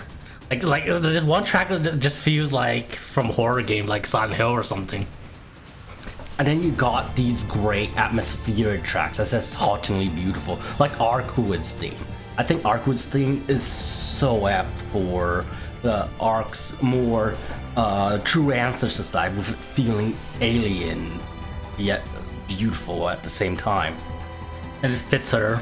And overall, like the music does a really great job of emphasizing and highlighting the strong points of the visual novel, and I think they really did a great job of that. And like, when it comes to the remake, I've only seen some of it, and I was really impressed with how they handled the intro in particular. Yeah. Like I think they did a really good job. So good, in fact, that like I've shown the intro to like different people. I showed it to my dad.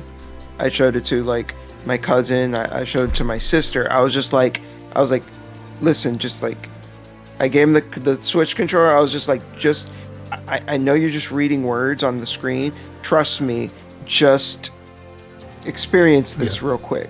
And each time the three of them were like, holy shit, what was that? Like that intro really like sucks you in. It's like, oh, whoa, what is going on?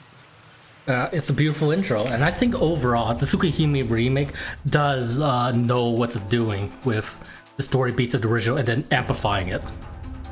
Like I would say like Arkwood's route, it feels very faithful with a bunch of additions to it that makes it a more at least as enthralling as the original.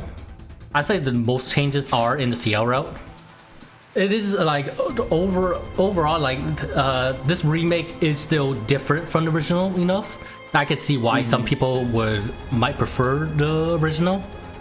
Like I think the scaling, like the sense of scale, is definitely different in the remake compared to the original. It's like the original, like the battles or like the fights felt very low key, right? Even with Nero, Like there was like the most over the top fight there is in Tsukihime original, I think. And even it didn't felt too like over the top. That's different. Like I feel like Tsukihime is the remake, like the power scaling, like it ups the characters' power scaling to be what they are currently in the Type Moon universe, I think. And I think you get what I mean, right, Shintai? I mean, Daniel? Yeah. No, yeah. like even comparing CL's power scaling, like before, like I feel like with how CL was written in the visual novel, she was a high-ranking church member who felt very formidable. Yeah. In the remake, she has a bunch of upgrade, like she's just got a bunch of power added to her, which just makes her a vampire killing machine. Basically, she inherits. She beat 3 dead apostle ancestors before, or 2 dead apostle ancestors for the game. She's taught swordsmanship by one of them and then kills them. She has 3 ideal bloods in them, and ideal blood is a new concept in Tsukihime regarding to dead apostle ancestors. And she has a bunch of grand magecraft that she can use that's powered by those ideal bloods. So like I like the scaling is definitely different from the original, I think. They buffed her. Yeah. Like if it was a fighting game. Yeah, like before, like I've read this Reddit thread before where they ask if CL could beat Kotomine. And like before Tsukihime remake, like I would say CL would still win, but it would be a more closer fight. If you were to ask me now, CL would mock the floor with Kotomine. With That's how powerful she is. That's crazy. They also changed a bunch of the lore with the burial agency. So like there's a bunch of lore changes, as well as a bunch of new characters too in the remake. Like for most of the Arcus route, you don't really like most of the new characters don't affect the plot much, but they do leave some interesting threads that get you to wonder about these characters, and that will be answered in Red Garden, which is where the other routes of the visual novel, the original, like will be. But regarding the Arcus world, I think they did a really good job of expanding and amplifying it. It's a CL's route where there's a lot more difference, and I will highlight, I think the CL's route does a really good job of highlighting CL's character. Because like I didn't remember much of CL's character in her route in the original visual novel, but like I think they did a really good job of highlighting her demeanor, how she thinks of herself, and the sins she thinks she carries because of what she is. Real quick, I want to point out to Sword because I posted in the chat. That's what's what the original looked like on the left, and that's what the remake looks like now. Oh, okay. Just so you can see the difference in art quality. Like it doesn't even look like it was drawn by the same person. Yeah. They introduced Noelle, which is it serve as a direct contrast to CL, and I think Noelle's characters.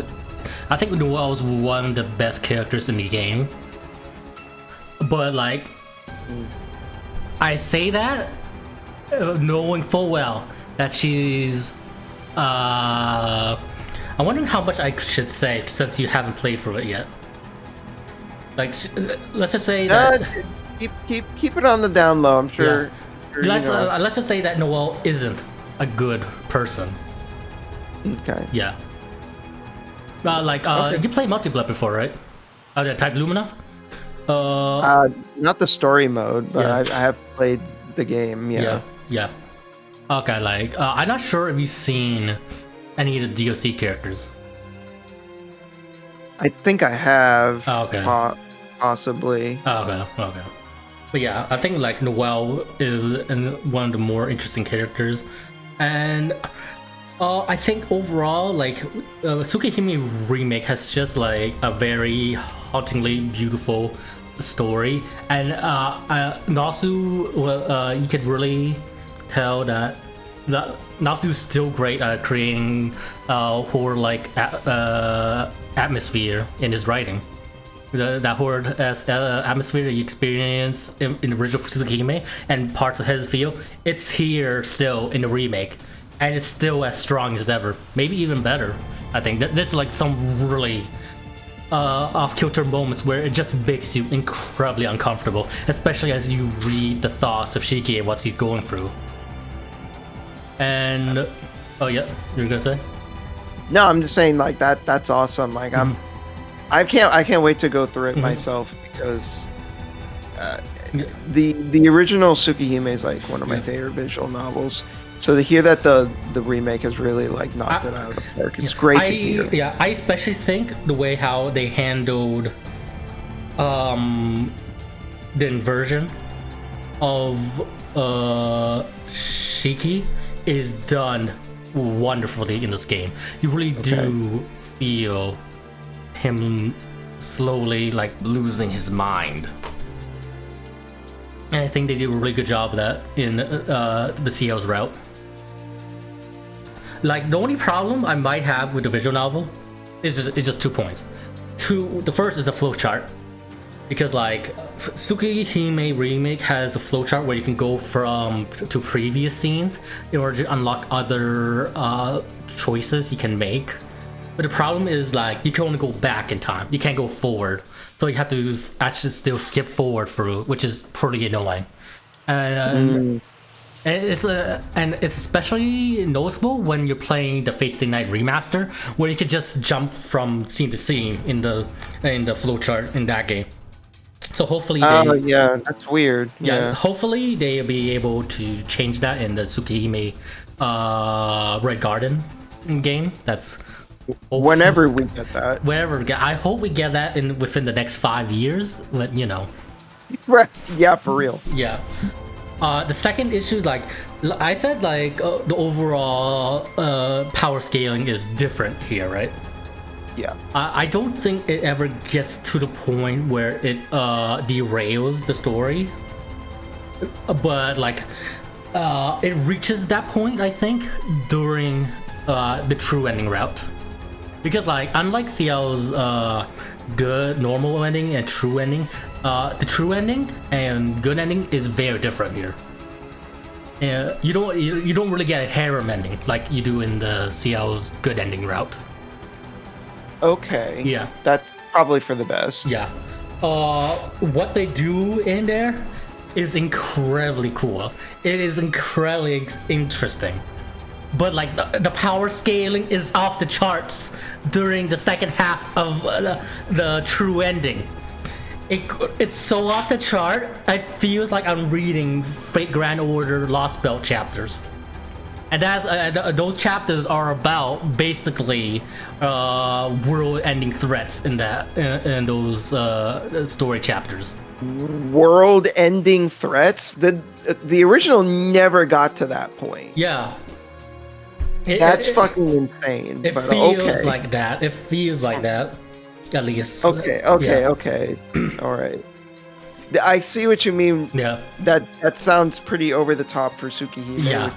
One of the things I always really liked about Tsukihime was that it kept things kind of small scale. Yeah, like the scale is definitely bigger, like but like to the point where like you compare Vol's fight with Shiki to Nero's and Shiki, and like the Vol fight is much more over the top, to the point where you have like basically a crater at the end of the fight in the Vol fight. But like one of the things I really liked about Arcwade's route, for example, in the original, was that she's not at full capacity for the majority of it. She's she's very weak because of what happened. I'm not going to get into it. I don't want to spoil it for Sword. But yeah, like, you know, she is severely weakened for the majority of that route. So it really feels like everything that they do is like by the skin of their teeth. Yeah. And again, I think that's one of the things that makes Tsukihime work really well is how like you know, everything feels like a struggle. Like I do think that that struggle is still in the writing. It's just like the power scaling is upped a bit. Especially when you get to the end of the visual novel and see what Arcwood can really do at the true end. You know, like it retroactively gives the Vol fight feels smaller in essence, which is okay. But like, I do think it can get a bit over the top in the true ending part. Like I think like the normal ending to CL is beautiful. It's like it doesn't really the power scaling doesn't get too far out of whack in there. But like that's good. It's the true ending where things get slightly over the top with what the thing like I like it. It's really cool. Like, you get a bunch of cool stuff, like the Star Calvaria scene and like the Luminaria parts, but it does get over the top. Like that's fun in its own way, but it can feel a bit odd compared to the rest of the visual novel. You know? Yeah. I guess I'll see for myself. Yeah. But overall, like, I think the Tsukihime remake is just a fantastic visual novel, and it honestly might be my game of the year. Honestly, wow, that's awesome. Yeah, like overall, it's great. And I think the bad endings and the Teach Me CL segments are wonderful too, and really cool. So the next one I played after what was it, Vengeance? I was Silent Hill 2 remake, but we already talked about that pretty extensively at the beginning. So I'll just move on to the next one. My next game, it's actually kind of like a 2-for-1 special because the one game is a sequel to the other. So I'll just kind of like throw them in the same one. So basically, the last handful of years, I kind of created this like fun little tradition for myself where every year throughout the month of October, I'll play like a bunch of horror games to kind of get into that like Halloween vibe. Like whether it's like replaying old ones that I love or playing a new one that I never played before. That's kind of what I do. So this past October, I actually ended up downloading and played a game called Alan Wake. I'm sure you guys have probably heard of that. Oh, yes. I played the first Alan Wake, never the second. I played the first. I beat Alan Wake for the first time this year as well. Oh, that's so funny. All right, so you'll know exactly what I'm talking about. So I wouldn't say it's really a horror game, but I think it kind of falls to that same vein. It's kind of like going for that vibe. So I kind of like counted it as like playing a horror game throughout October. And it was one of those games where like I was on the PlayStation Network and like I went to like the horror category to see what I could find, and I saw an Alan Wake remaster because like I said, I never played it before, so I thought okay, that'd be pretty cool. So I played through it. I thought it was pretty good. I didn't think it was perfect. It had some things that kind of bugged me, like I think the story is good, but I kind of felt like the pacing was really, really fast, like a little too fast. It was kind of like in like turbo mode, and it's kind of a shame because I think what's there is really, really good. I think I really like the idea that the main character Alan Wake himself is like an author, and everything that's happening to him is like from a book he wrote, but he doesn't remember writing it. And piecing it together, that mystery is really, really cool. And once you find out everything that's going on, it's really satisfying. I kind of wish the game just would like slow down a little bit because I feel like sometimes they're in a hurry to get to the next action set piece. I'm like, whoa, stop, like just slow down, like give us some time to digest everything that's going on. But like for what it is, it's a good game. I liked it. I had a good time with it. So once I beat it, like I said, I didn't love it, but I liked it enough that I was looking into checking out the sequel. And as we're recording this, I have not beaten Alan Wake 2. I'm currently in the process of playing it. I'm a good chunk in, and my god, this is one of the best horror games I've played. Like outside of Silent Hill 2 and 3, this honestly is up there with the best of the best as far as games in the horror genre, and like I mean that wholeheartedly, because like I said, like Alan Wake 1 kind of goes for like a pseudo horror. It's not like super like into the survival horror. Alan Wake 2 is just straight up like a scary game, very Yeah. scary. Okay. Yeah. And So I've, like I've also played a ways into Alan Wake 2. I haven't finished it either, but based on what I've played, I agree it is a substantial upgrade compared to the first one. Like it's fucking incredible. yeah, like not just in terms of the atmosphere, like the sound design is on point, the environments are just horrific in the best possible ways. And what, like I said, I did like the story of the first one. I do think Alan Wake's story and writing and the pacing is just like much better. I love being able to switch between the two characters, Alan and the detective FBI agent Saga Anderson. And watching this like supernatural mystery play out, and how Saga will like do her own investigation, Alan's in the dark place doing his own thing. We start to piece together the mystery behind the cult of the tree that's going on, and my god, it is such a great game. Like I feel, because so this game came out last year, and I feel like if I had played Alan Wake 2 last year, that actually would have been my game of the year. Like that's how good it is. It is a fantastic horror game. Like I can't gush about it enough.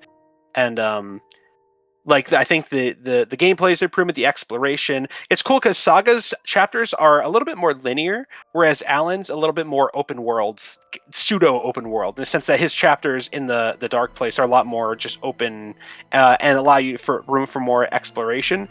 And I definitely got some serious Silent Hill vibes walking around the city as Alan. So, yeah, overall, I really have very complain about Alan Wake 2. Like if you like the first one, and if you're looking for a really great horror game, I cannot recommend it enough. It is incredible. It's a phenomenal game, like from top to bottom. And I'm really looking forward to finishing it and seeing how everything plays out. So Okay. So like you, I beat Alan Wake 1 for the first time this year, like not that long ago, and I played some of Alan Wake 2. The thing with Alan Wake 1, I kind of agree with you that like yeah, the pacing is pretty quick, but I feel like it's one of those games where you'll appreciate the story more if you actually go back and replay it. actually, it's funny. I actually was thinking about doing myself like down the future, because I feel like I'll probably be able to piece it together better, like with the knowledge I have. Yeah. There's actually there's another podcast called Resonant Arc. They have a series where they kind of break down the game. They break down its story and what the game is like trying to say. And it's like 3 episodes, I think. Actually, I'm looking now. They did 4 episodes. Great stuff. So if you want to like gain more a deeper appreciation for Alan Wake 1's story, definitely give that a listen. Definitely, yeah, that sounds cool. Yeah. Oh yeah, is it my turn? Yeah, I think so. Yeah, too. yeah, you're up. Okay. So this is another game similar to the previous one where I didn't play the game when it came out, but the PC version came out this year, and that's Ghost of Tsushima. Oh yeah. I played some of that a couple years ago. I got that as a gift, and I didn't beat it, but I really liked what I played. I beat it on, I think it's hardest difficulty when I played through it, and I thought it was really good. Of course you did. You always play everything on the hardest setting. Everything is if it's not hard mode, it's like the next step up. It's like nightmare mode or like fuck you mode or something. I played it on normal because I wanted to have fun. I mean, hard. That difficulty is fun. I mean, for me at least, I feel like a game has to earn my trust before I play it on a harder setting. Okay. Yeah, I feel that. So like, I need to feel like I can trust the game's mechanics first. And to be fair, Ghost of Tsushima's mechanics were pretty solid. So like, I can see playing it on a harder setting and it's still being pretty solid. But anyways, yeah, I think when it first came out on PS4, I did buy it and I played a little bit of it. But I think it just wasn't the right game for me at the time. So I just like, not in the mood. When it was re-released on Steam, I was like, you know what? Let me let me give a. I think I gave away that copy to like a family member. So I was like, let me just play it on PC. And I ended up really liking it. I think the game is super solid. It's one of those games where like I don't like playing a ton of these type of open world games. So I think since it's been so long since I played these types of games, that it was like, all right, it's about time for me to play something like this again. And so that's why I think that's one of the reasons why I enjoyed it, is because like, okay, it's been a while. The time feels right. After I finished it though, I also had that feeling of like, yeah, I don't need to play another game like this for a long fucking time. Yeah, Ghost of Tsushima is a beautiful open world game, but still open world game with the usual trappings of it. But having a bunch of side activities that might not be interesting. I think like the most interesting one are like the side stories with the side characters, which I think was really cool. I agree. Yeah. Because a lot of the time when you are like scouring the map, you're just like, oh, it's another fox. Yeah. Oh, it's another haiku. Oh, it's another bamboo thing I need to cut or I will whatever. say like that, the way how it highlights your GPS system essentially via the wind is really cool. As allows you to actually like breathe in the environments rather than just looking at a map. Yeah, and I will at the very least give the game credit for like even if I was poking fun at all the stuff I just pointed out, all that stuff is at least like a bit more interesting than most open world games, which have you do like really boring like checklist stuff. But yeah, I think the game is a lot of fun. I think the like this game, if Spider-Man and the Batman games make you feel like Spider-Man and Batman, this makes you feel like a samurai. Like Like I think the combat is pretty cool too, in regards to how it has like different stances and how each stance is more useful against a certain type of enemies. I think like the enemy variety is pretty decent in this game, to the point where the stance system feels interesting and satisfying to use. Yeah, the one thing I will say though is it feels like narratively at least the stealth feels like it has like more weight to it, but I felt that the stealth itself was rather simplistic. Like it wasn't like it felt like the normal stuff, stealth mechanics you find in most open worlds. I felt. Yeah, like I'm not saying that the stealth was bad or anything like that. It was solid for what it is, but like I don't know, not that it would be a fair comparison, but if you were to look at this and say like Metal Gear or Splinter Cell or Hitman or Thief or something like that, like obviously those are games that are focused on the stealth. So their stealth is much better. So that comparison isn't totally fair. This game is trying to go for like a bit more of a balance between having good action combat and decent stealth. Yeah. But I feel like they could have pushed the stealth a little bit further. I think you feel that way just because of how the story progresses with Jin's storyline. Because like it feels like most of the storyline is just Jin trying to counterback the Mongol and him having to basically do tactics that are not samurai-like and that is dishonorable, but that is still effective. And then it's him slowly realizing that he needs to do what he needs to do in order to beat the Mongols, even if it's deemed sneaky and devious.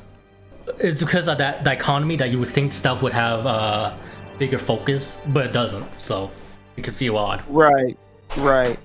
And I do think that like narratively speaking, right? Like the gameplay and the story, I'm not going to say are like diametrically opposed or anything that extreme, but I feel like the gameplay and the story don't go quite hand in hand thematically as strongly as they should have been, right? Like, I feel like if this was a stealth game primarily with some action combat in it, that would have gotten that across more strongly, and it would have gone hand in hand more with the game's themes of deconstructing the romanticized image of the samurai, because that's what the game is truly about. It is about that this romanticized idea of the samurai that people have isn't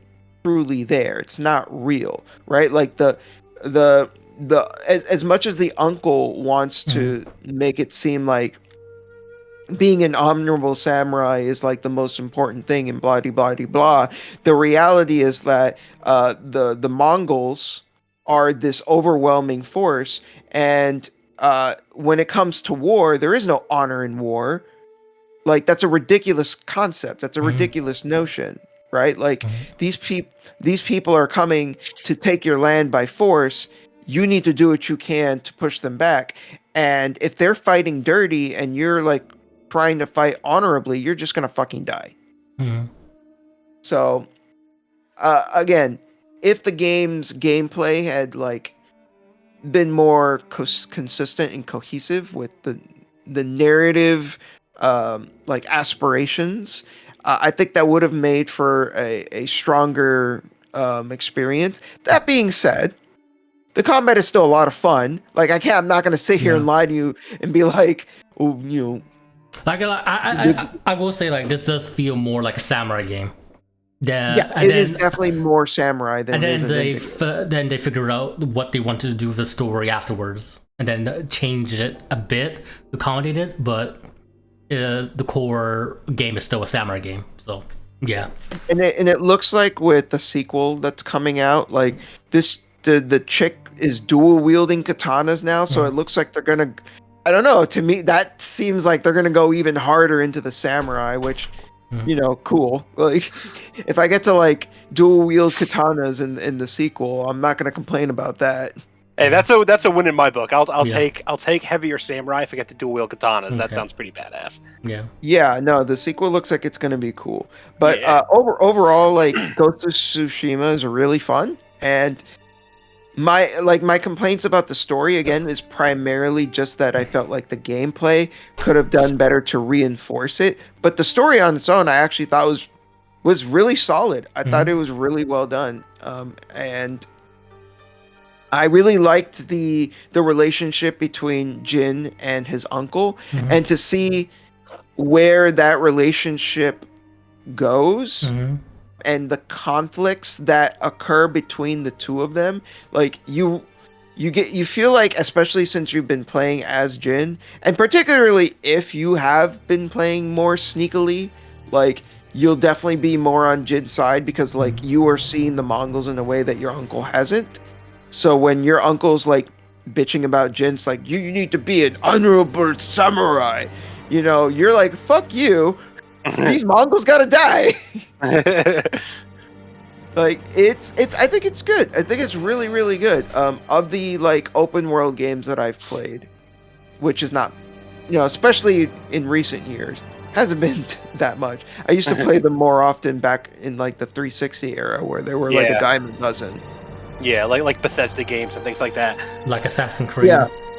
But like, of those types of games, I can easily say that like Tsushima's like one of the very best. Like, it's got good combat. The game looks absolutely gorgeous. Like, there were so many times where I would screenshot not even just a cutscene, just me on my horse just going around the island.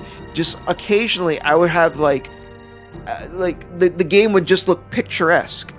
Like, so many times, just through normal gameplay, it would look like a scene from a movie. Like, it's so gorgeous. So, yeah, definitely give this game a big thumbs up, especially if you like being a samurai. Good stuff. Hey, it's never a bad time to not be a samurai. So I agree. Speaking of open world games, you know what? What's another open world game I played this year? What? Final Fantasy VII Rebirth. Oh, Oh, played yeah. that too. I meant to bring that up earlier. I totally forgot. Yeah. Yep, I played that too. I didn't finish it, but I did play a lot of it. Yeah. But I then, played more than half, I think. Yeah. So yeah. I finished it. I finished it when it came out. So yeah. Oh, okay. yeah, I also played more than half, and Mhm. I think the only reason I stopped playing is because my dad commandeered the PS5, and because he wanted to play Dragon Age and a couple of other games like Diablo Yeah. 4. So I was like, okay, Dad. Okay, Dad, you can have the PS5. It's fine. I would say this. I think Final Fantasy VII Rebirth is great when you're doing its story segments. When you're doing its open world segments where it can feel kinda meh to me. It feels like a little like bog standard open world stuff. Like that to me felt like checklist. Yeah, I do think they do nail the feeling you get when you do play this part of the game in the original, because you are just doing a lot of wandering around, looking for Sephiroth. I feel like they could have made the side activities to not feel as checkboxy. I think. Yeah, because in the original, it felt purposeful. Like you never felt like you were just meandering. You always felt like you had like a pretty tangible goal. The original always felt like you had forward momentum.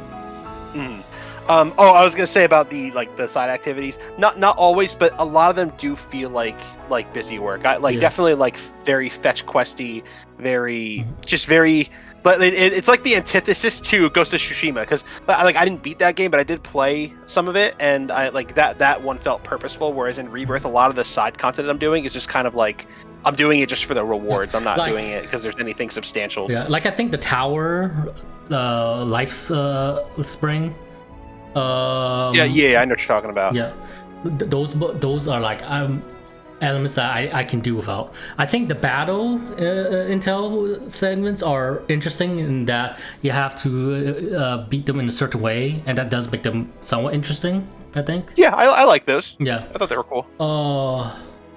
I give this to the open world. I do think the way how you traverse through them is interesting once you get that area particular chocobo. You get a new area you get to, and you get a chocobo. They do different stuff compared to the last area's chocobo. Like the first one is just a normal chocobo. You go through long distances. The second one, you can scale walls. The third one, you don't. You don't have a chocobo. You ride in the buggy, the desert buggy. Yeah, I think something like that. Yeah. The fourth one, which is it Niflheim? I think it's Niflheim, right? Yeah, Niflheim. Yeah. You get the blue chocobo where you use like water blast to propel the chocobo upwards and reach the high places you couldn't before. I think that was the most fun chocobo, really, and most fun way of transportation. I do. Yeah, I think that's a pretty cool idea that each of the regions have their own unique chocobo. I think that's pretty cool. Yeah, like I think Oh wait, no, there was Gongaga, where it jumps mushrooms. I forgot about that. That's the one. That's the one. Yeah. I think the way how you traverse these areas using the chocobos is interesting. I just wish the side activities in those areas are actually interesting, but most of the time they're not, which is unfortunate. Yeah. Like I said, it does feel like pretty typical open world stuff, and I agree that the game is at its best when you're just like doing the story stuff, like when you're doing the story like for example, I think my favorite part in the whole game so far was the fight between Barret and Dyne. That was incredible. I think overall, like the story segments, the part that do adapt is done really well. I especially think the dying scene was really cool, even though it is different compared to the original. It's like I think like the dying scenes has a more tragic feeling to it in regards to how they change his character somewhat. I thought the dying stuff was handled very well in in Rebirth. Like you really get the feeling like he's he's just losing it, and he's Yeah. like hanging on by a thread, if that. Yeah. The Red 13 segment was the most interesting additions, I think. Because I mean, you do the usual thing of fighting through the temple, and then Red finds out what his father actually did way back when, and he's not actually a coward. But then you get more stuff to do with what were they called again? Like they expanded on the Black Material's origin with Red 13. I haven't gotten to that part in Rebirth. You me haven't? Oh, they expanded the G tribe backstory to make it more in line with the Black Materia. I think it's really cool how they do that. Okay. And I won't say any more, but since you're not that far, I think how they implemented the story beats have been wonderfully done. The only part where it might be questionable is in the ending, where it's very controversial with how they did it. Like how it was in Remake. Yeah. Like I like it. It seems like everyone agrees that the majority of Remake was great, but that the end, but nobody can agree on the ending, and that seems to be the case with Rebirth too, where the majority of Rebirth everyone seems to love, and then the ending is where people take issue with. Yeah, it just shits itself. Because I think from what I play, I think Rebirth is great. I love it, but now I feel like when I get to the end, I'm gonna be like, huh. Yeah. If anything else, I think it will be interesting. But yeah. That could even be a new episode on its own. Shit. Yeah, the game has a lot. The mini games is where also people have a problem with. I didn't have much of a problem with it.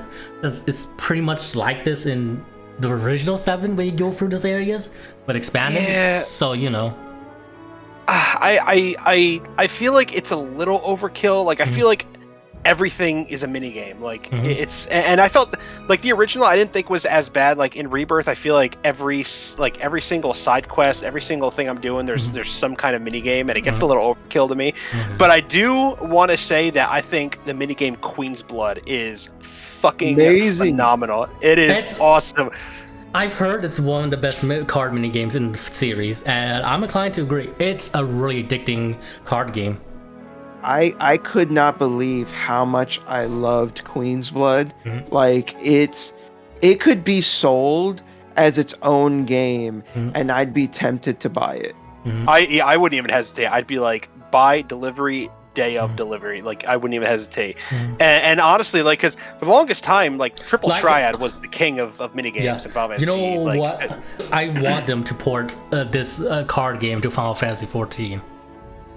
Because they already got the Final Fantasy 8 one.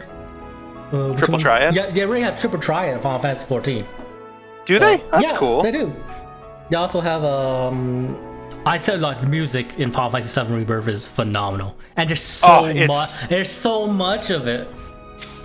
It's so good. It is hands down one of the best soundtracks in all of Final Fantasy. Easy. It's got amazing arrangements of the original tracks, and the new tracks are phenomenal. Absolutely perfect soundtrack. Would not change a thing. But yeah, overall, when I was playing through it, I thought it would be my game of the year, playing through at the start, but it didn't turn out that way. But it's still Final Fantasy VII Rebirth is a really good game. I think it manages to expand on the original story beats incredibly well. I think I think the characters are also done incredibly well in this game, it did in some remake. And overall, I think even if you don't agree with how they're changing the story, I don't think you can deny that the people who are making the remake trilogy knows these characters. They know Final Fantasy VII.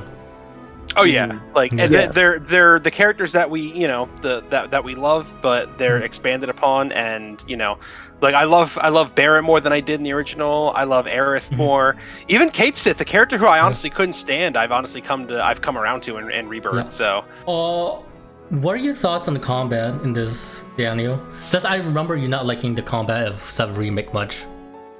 I prefer the combat in Rebirth like substantially more than remakes. Yeah. I do think it's a good deal better.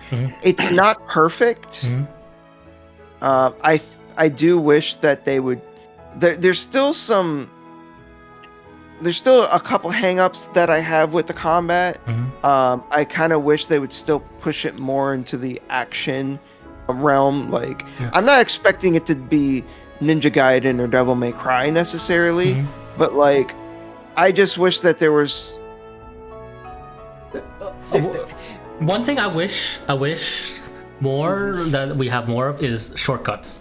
I wish we had more shortcuts to do. More shortcuts would be nice. Yeah. Because like the one we have is not enough, I think, especially for some characters, especially for Tifa. Like I barely have enough space for Tifa in the original 7 remake. I basically don't have space in this game with her having a few more new abilities in here.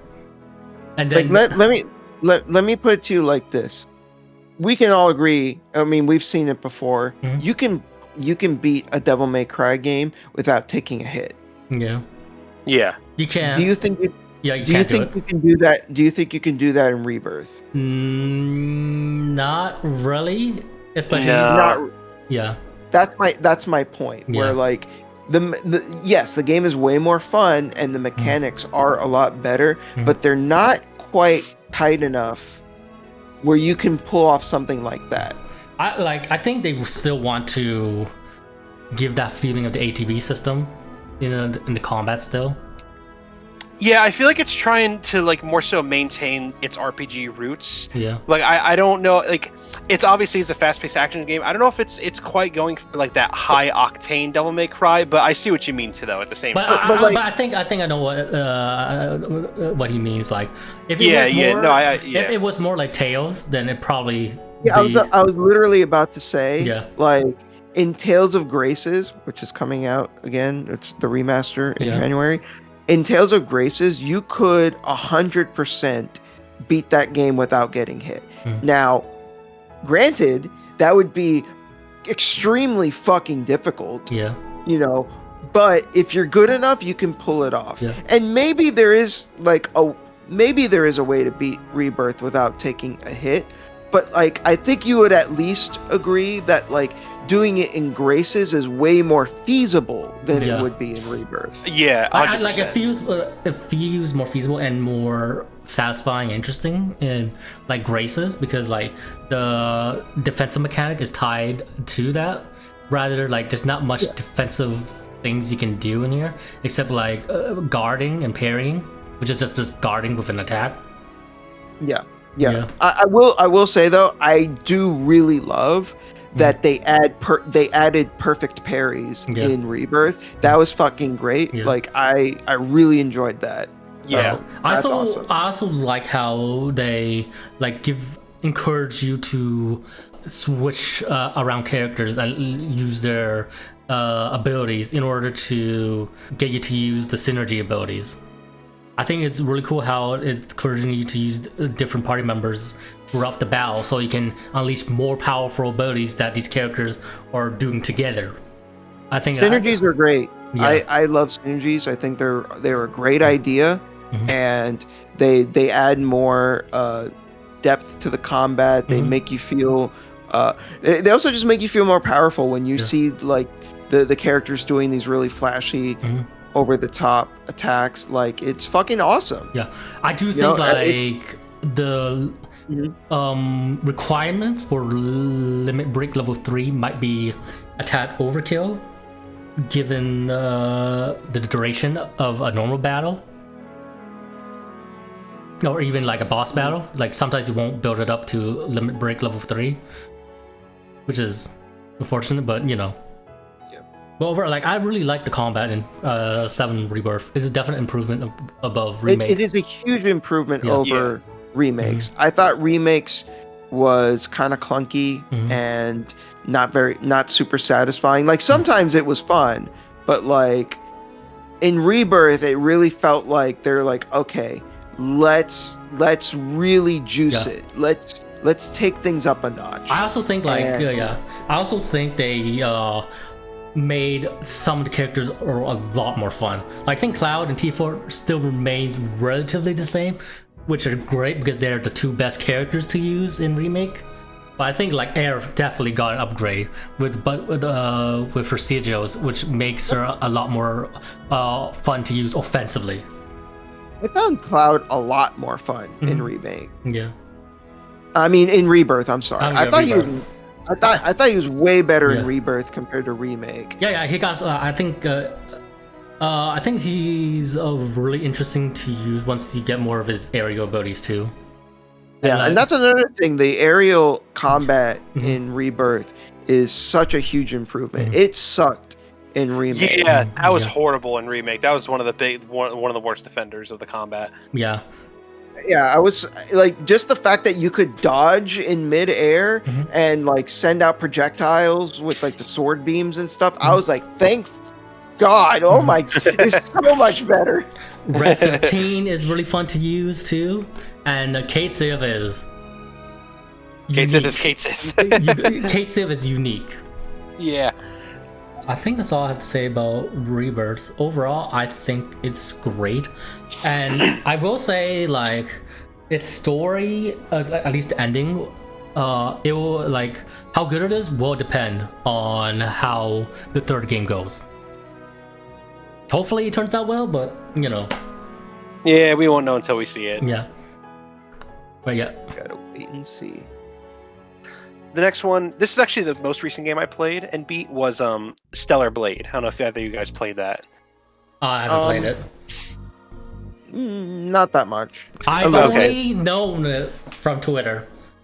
And that's probably not a great indication of it. No, and I feel like it's known for two reasons. Two very, very big reasons. But like I've heard the music is really good though. Yeah, the music, it's very, very near-like. I mean, the whole game is near-like, but it's the same composer. Yeah, I heard that the composer did like roughly like half the soundtrack. I don't think it was all him, but like it was he did make a large contribution, and that shows because it is a soundtrack that you could like close your eyes and I could say, oh, here's a Nier Automata song, and you'll think, oh, Nier Automata. Like you wouldn't even hesitate to think that. So I mean, you could say what you will about it, like being too on the nose as being, but you know what? The quality of the soundtrack is beautiful. The last couple of days, I've actually just had the playlist playing in the background, and I love it. It is a gorgeous, gorgeous soundtrack, and I would not have been mad at all if it like won the soundtrack of the year for the Game Awards. It would earn it, but so the game is very, very near like overall. Like the setup is identical to Nier Automata. Like you play as this like a hot chick. She's got a robot that follows her around. You can use special abilities with it. It's a post-apocalyptic. You're fighting an alien race. Yada yada yada. It's like, I will say, playing the game, it did feel very familiar. I was getting like a lot of deja vu. I will like not to the point where it feels like border on plagiarism or anything, but I was getting some serious deja vu playing it. I was gonna say, I was going to make Mom. I want Nier. We have Nier at home. We have Nier at home.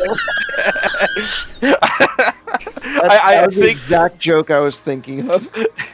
I would say that honestly is not entirely that's not wrong, but I do feel like you know, it is overall a good game. I think the story is the biggest thing people complain about, and they're honestly not wrong, because not only is the influence like super obvious to the point where like it tackles the same themes.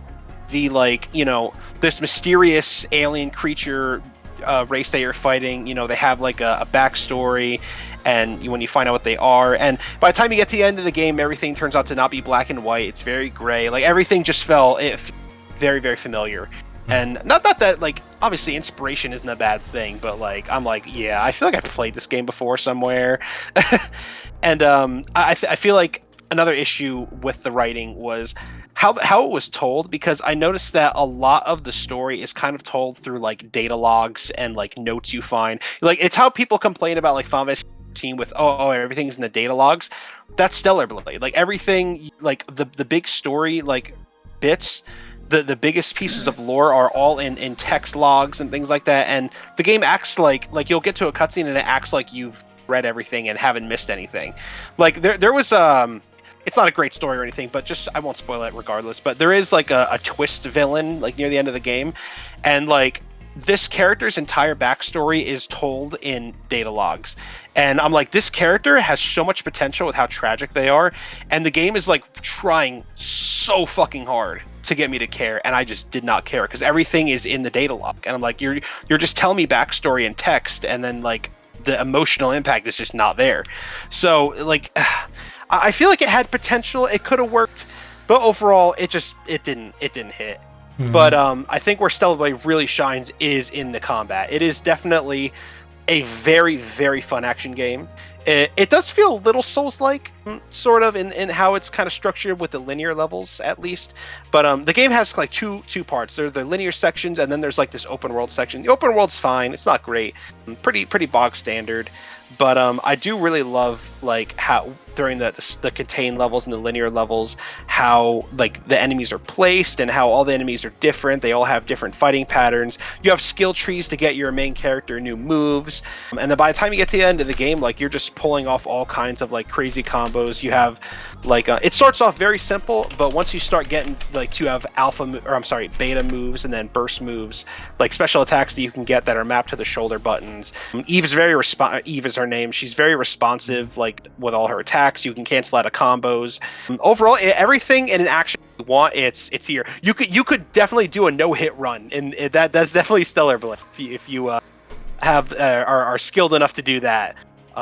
So yeah, it's a very fun action game. It's not great written. It's not amazingly written. I wouldn't recommend it if you're looking for a story, but if you're looking just for like a really, really fun game with really great music, Stellar Blade is your game. If you're just looking for a fun action game, I would recommend it. Yeah.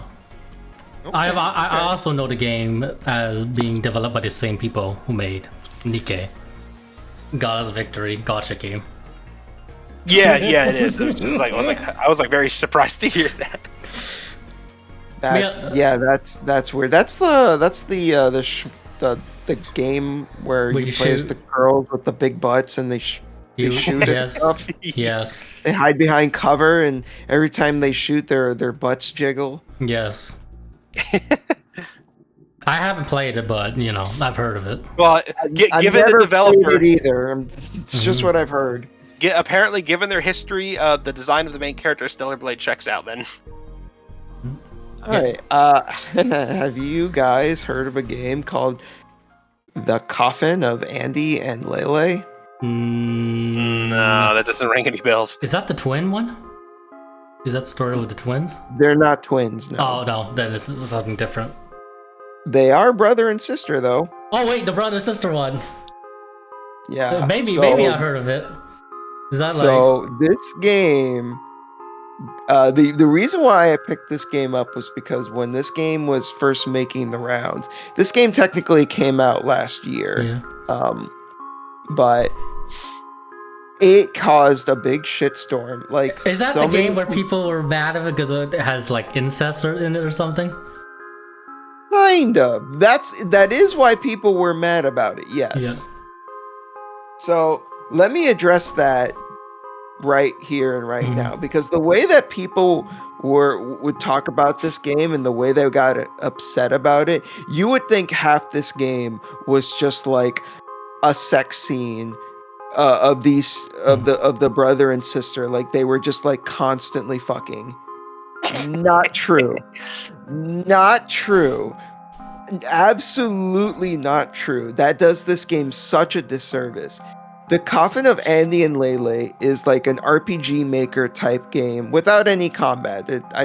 I say RPG Maker in style, in that like it's like that 2D top down. I think a lot of horror RPGs made that style is used for RPG Maker. Yeah. Right. It's in that style where it's not there is no turn-based combat. It's all about just exploring environments and solving some like pretty rudimentary puzzles, but it's more about like the story and the characters, the art and the music and all that. So like that was actually what pulled me in. Was I saw the game's art style and I heard the music and I was like, this seems really interesting. And I also didn't want to like, if this game was really as bad as people said, like I didn't want to just like take people at their word. I wanted to try it for myself and see, what it was actually about. So yeah, like I said, first and foremost, the incest part of this game is so overblown. It is crazy. So let me put it to you like this. The game is currently is not technically finished. It's supposed to have 4 episodes, but right now we only have episodes 1 and 2. When you get to episode 2, the game offers you a number of choices that can branch the story into 2 different directions: the decay route and the burial route. If you take the game onto the decay route, it kind of implies that the relationship between the two of them is starting to become strained. Like the two of them are like having some real issues with each other. However, if you take it, if you are on the burial route, their relationship starts to improve. They start to really like appreciate each other more. They start to get closer and they trust each other more. On that route, you get another decision. Now, one decision, like when you make this decision, the game makes it very clear. Like one choice is things continue as normal. The other choice, the game is like, hold up, buddy. This is a very questionable decision you're making. Are you sure about this? And then if you say yes, the game's like, okay. Like the game literally stops you and just to make sure you know what's happening. It's like, hey, just know what you're signing up for. And all that happens is that, because there are some supernatural elements to the story, all that happens is you get a vision of what might happen on, if you continue down that route, which is them having sex. So, but think about it. All the hate, all the vitriol, all of the people going crazy, melting down, just like losing their shit over an optional vision. Yeah, a lot of like people will take the social media, they'll see like a clip out of context and they'll just ride with it and be like, "Oh, it's a porn game, it's a whatever." Bruh, I'm so sick of people saying Fate Stay Night is a porn game just because of some error scenes.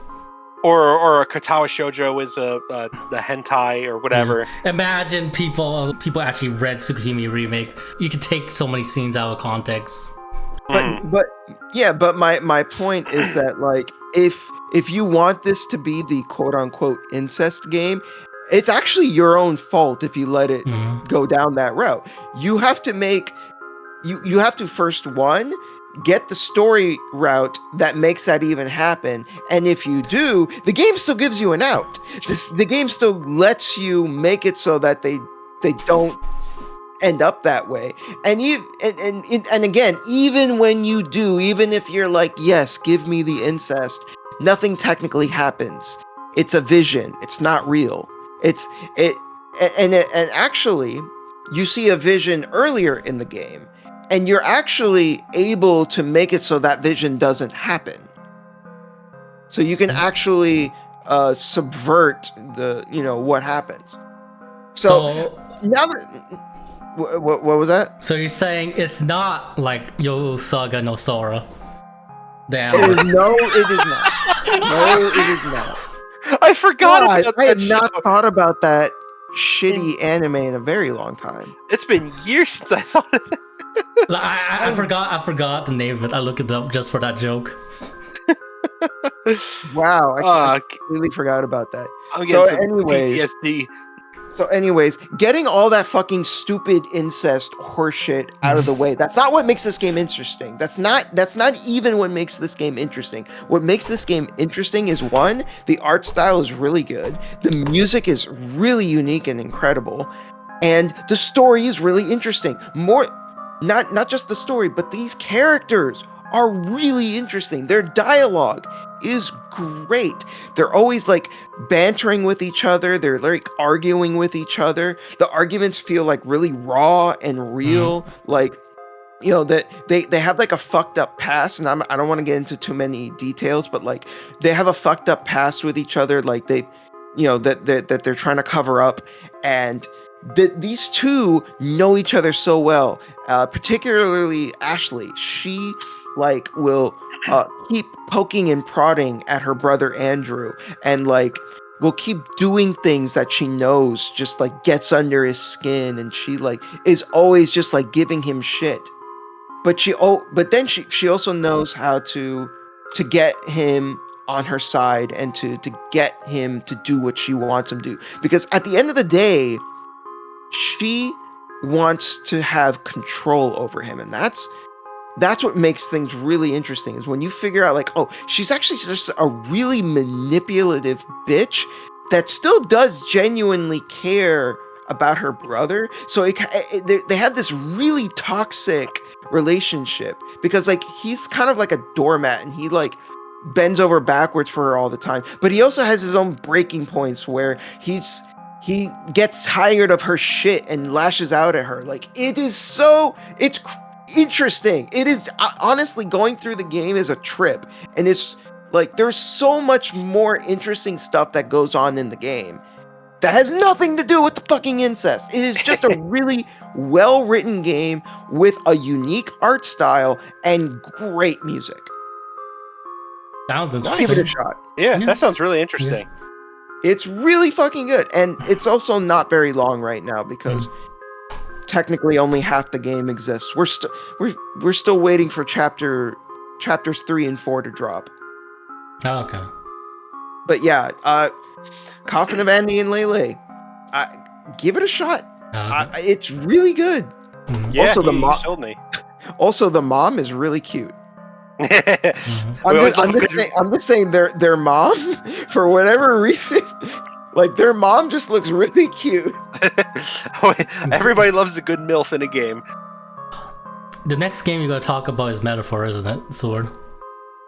Well, I was gonna bring up actually Trails through Daybreak, because I wanted to say Metaphor for last. Okay. Okay. I was gonna say, you know how many Tales games I played or replayed this year? How many? 5. Damn. Which ones? 5.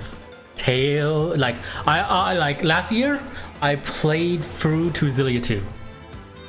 Damn. This year I played with my friend Zestiria, Berseria.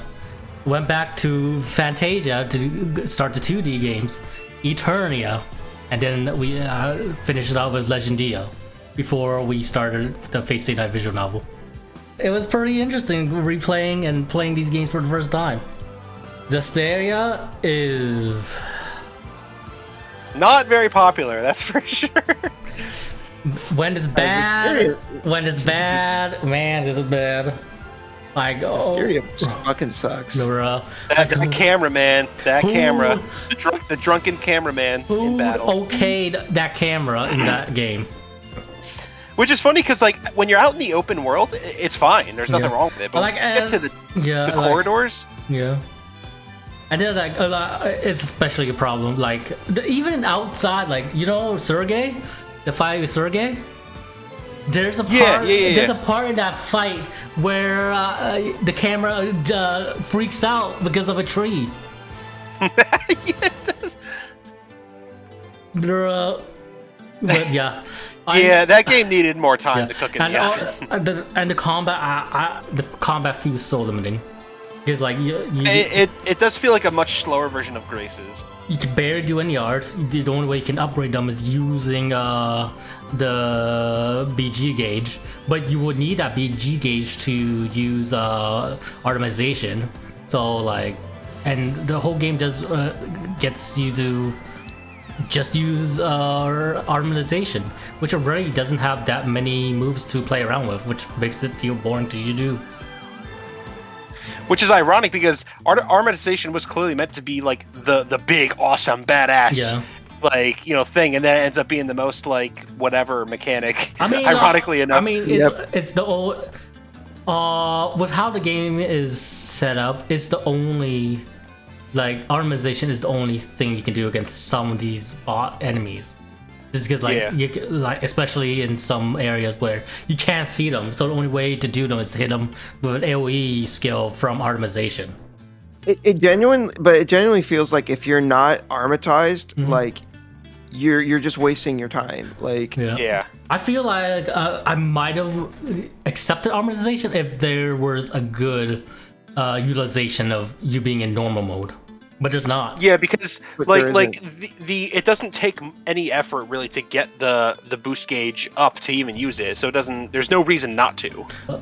They should have treated it more like a double trigger. It should have been more like something that you do as like a panic button of sorts, where you know it's your trump card. You whip it out when things are bad, and it's like, okay, now I'm going to use this so I can get out of a bad situation, rather than how it's used currently, where it's like you just use it whenever.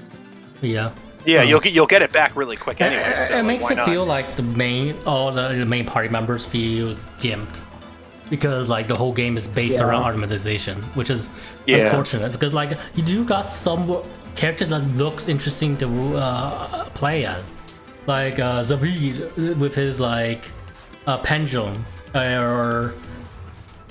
and overall, like, I think gameplay wise, the series is like the most mixed game in the series. The story, I didn't find it too bad the second time through. Yeah, it's not bad. I think it's okay. And then we went to Berseria, which is great.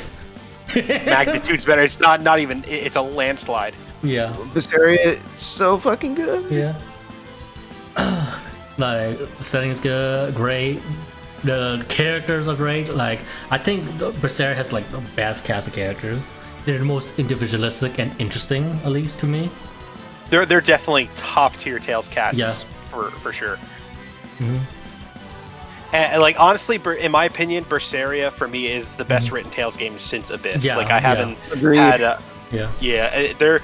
I mean, I love most of the. I like to love most of the stories in the Tales games. Like, they usually range from good to great, but Berseria takes it to the next level, and it makes it it's peak. I mean, I think we can agree that, like, in between Abyss and Berseria, with a couple of exceptions, like, most of them, like you said, are either really good or great. Like, there's not really any misses, you know, except for Zestiria. And Symphonia 2. I'm sorry, I know you like Symphonia 2. I know, everybody's gonna crucify me. But man, you're right, man. Berseria's story, that just like, if the other games were like, if we, you know, within the Tales series, put them in a ranking as far as story is concerned, most of them are either B or A. Abyss and Berseria are S rank. Yeah. Like, Berseria, like, by itself makes Zestiria a better game in terms of the story. Yeah, it does flesh out the world of Zestiria, and honestly, like, you know, Zestiria has its flaws, obviously, but I will say the way Berseria like kind of fleshed out the backstory of Zestiria, it actually made me appreciate Zestiria a little more. Yeah, like the character writing is great, the lore writing is great, especially how it ties to Zestiria and makes it better. Overall, the writing in Berseria is just overall really good. And, it is. Yeah. And I also really like the combat system. I know that you're not a big fan of it, Daniel, but no, I'm not. Yeah, I really liked it. I really like the soul system in regards to how you have to balance between giving enemy soul or using a soul yourself in order to like properly stun them. I think almost every character got interesting soul gauge mechanic in terms of their special ability. Like, Moglu is just absorbing enemies, and then when she charges enough, she just like hits them with a big ass magic attack, which is really cool. And overall, like, I played more characters in my second playthrough because my friend was playing Velvet. And I think like every character is a lot of fun to play with, especially when you realize their soul mechanic. I especially think like playing as mage is really interesting too. I think it's a good combat system, but I definitely prefer like Grace's Zillia and Zillia 2. I just say I really liked it. Like, I probably I say my favorite is still Grace's F or Zillia 2's combat system in regard to 3D combat systems. But I think Berseria is still really fun to me. Yeah, I also thought Tales of Arise's combat was really good.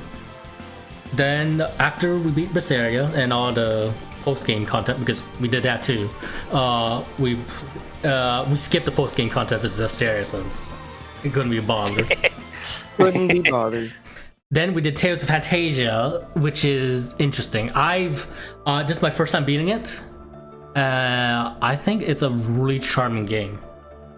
The combat, like the controls of it, was strangely good for like the first of its. It's not the first. It's like another version of Phantasia, right? Since I played the PS1 version, but like the controls felt really good. The only problem to it, the combat wise, is the spell system, where the game stops when you cast a spell. It made Tales of Phantasia sometimes feel like a turn-based game, then action game, then an action RPG, you know, which is, you know, annoying sometimes.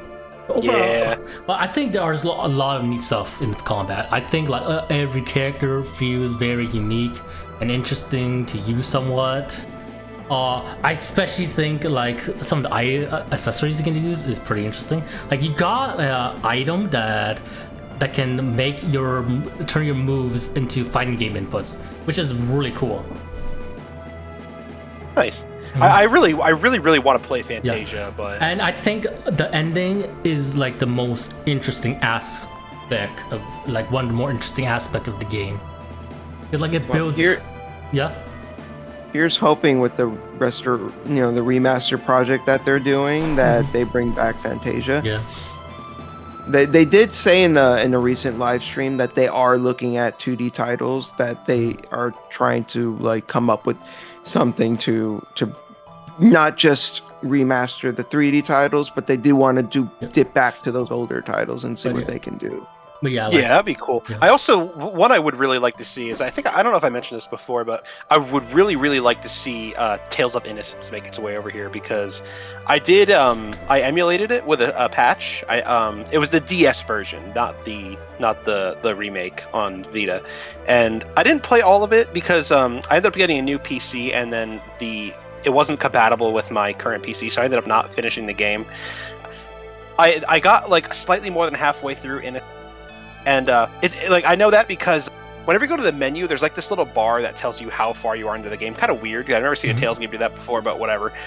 It's funny because like playing through it, when I played, I actually thought Innocence had one of the better stories in the series. Like don't get me wrong, I'm not saying it's like Abyss or Berseria caliber, but I thought it was in the upper tier. Like I thought it was very, very interesting. And it's a shame that we got like fucking Hearts R for Innocence. Like I definitely would have much rather had Innocence, because I couldn't get into Hearts R. I tried, but it just wasn't doing it for me. So here's hoping, like, you know, along with those 2D titles, which is would be really cool. Maybe we'll see Innocence one day. I definitely think people would enjoy it. Yeah. Well, like talking about Phantasia's ending, I think it's really cool how they build up the ending. Like, you know how Tales usually try to like kind of subvert its antagonist. Yeah. They sort of do that with Daos, where like at first it's only thought that he's like a demon lord essentially, and then and it's building or throughout the game it builds up that he isn't that, he's actually fighting for something else. And like I like how it builds up gradually, especially how it ties to classes. story with him like being so hell-bent on revenge against Daos because of what happened to his village. That at first he won't even entertain the idea that Daos is actually fighting for a good cause. Even though like there's a point in the story where the party questioned what Daos is really after, and the class is like he's just after to kill everybody. But then Arch says, if that's the case, why the heck does he leave these other cities alone? It's only targeting this specific city. And then which gets you to contemplate, and then it builds up to the reveal at the ending, which gets you to question if what you did in regard was right or not, which I think was really cool, especially for first game of the series. That's actually interesting because Phantasia came out like many years ago. I feel like that was like almost unheard of in an RPG. Like I feel like a lot of RPGs back in the day were like you had a very generic bad guy. So to have like an antagonist where like you kind of like question everything, what your actions are, the villain's actions are, like that honestly feels like that was kind of like groundbreaking for the time. Which just feel for sure. Which just feel like sad that since Phantasia, like it was originally supposed to be much bigger, but then it didn't. Yeah. They initially had like a bigger concept, but when Namco published the game, Namco was like, "You need to like size this down." Yeah. Like I heard, like you're originally supposed to play as Daos as first, or at least like Daos at first, and then it goes into another story arc, and then I think like the quest story was supposed to be the third story arc. So it was a much bigger game, which I thought was really interesting. But yeah. But even then, it sounds like, apparently from what we got, it sounds like they still did a great job. Yeah. I mean, it's still like... It's a great game. Yeah. It's a great game. Like, it has its age still. It's still a SNES, PS1 game, but what's there is really, really good. Especially for our first game of the series. I'm really hoping if they remaster Phantasia, that they use the PSP version as a base and they just remaster that or something. Yeah, that'd be cool. It'd be cool to add multiplayer in it too, since co-op is a definite feature of the series. Tales of Eternia. I really like this one too. I think the action RPG combat system is definitely a step up. For one, there's no like slowdown when you use spells. I think each character, like melee character, have interesting chains, art systems in terms of how they change their attacks. Like Reed is like typical Tales swordsman, but then like Farah to change the certain attacks to link other attacks together. It's basically like how you use Rigo, but like Farah I think is like the progenitor of Rigo, of how he played. If you ever played Rigo in Symphonia, I think it's really cool. I think how they implement the magic system is incredibly interesting, since it's all based around summons. So like you have two mages in this game essentially, and depending on who has which summon, their art list will be totally different, which really makes messing around with their summons interesting, and makes it interesting to play for the game when you get more summons and mess around with the summons to see which arts to get. So I think the magic system is incredibly interesting to use in that game. And overall, I think gameplay-wise, it's incredible. Like, besides some bullshit in the post-game, I think it's a really fun game. I've shown you the bullshit before, I think. In Eternia. But, like, the gameplay-wise, I think it's a really solid game. And story, I think, is pretty good, too. Like, Reed is a lot different than I thought he is. He's like Reed, like in, I don't know, some other Tales spin-out makes him seem like he only wants to eat food or something like that, you know. But like he's much more laid back, and he feels like a very normal guy who just doesn't want to get involved with all the stuff that's happening. Like he's constantly saying, "Can we go home now? Like he doesn't want to get involved in a conflict that's going to spam across all of the worlds, which he does. But and I think like how they explain that through his backstory is compelling, I think. And overall, like I think the characters are really interesting. It's really interesting how like this is the only Tales game I think that has only 4 mandatory party members. There's only 4 characters you can use. Wait, really? Yes. There are other characters you can use, but they're either temporary or they serve as optional characters that doesn't actually get involved in the story. Like it kind of almost sounds like Starshin 2 or something like that. Yeah, like Chad and Max, they have a role in the story, but they're not really in it for long.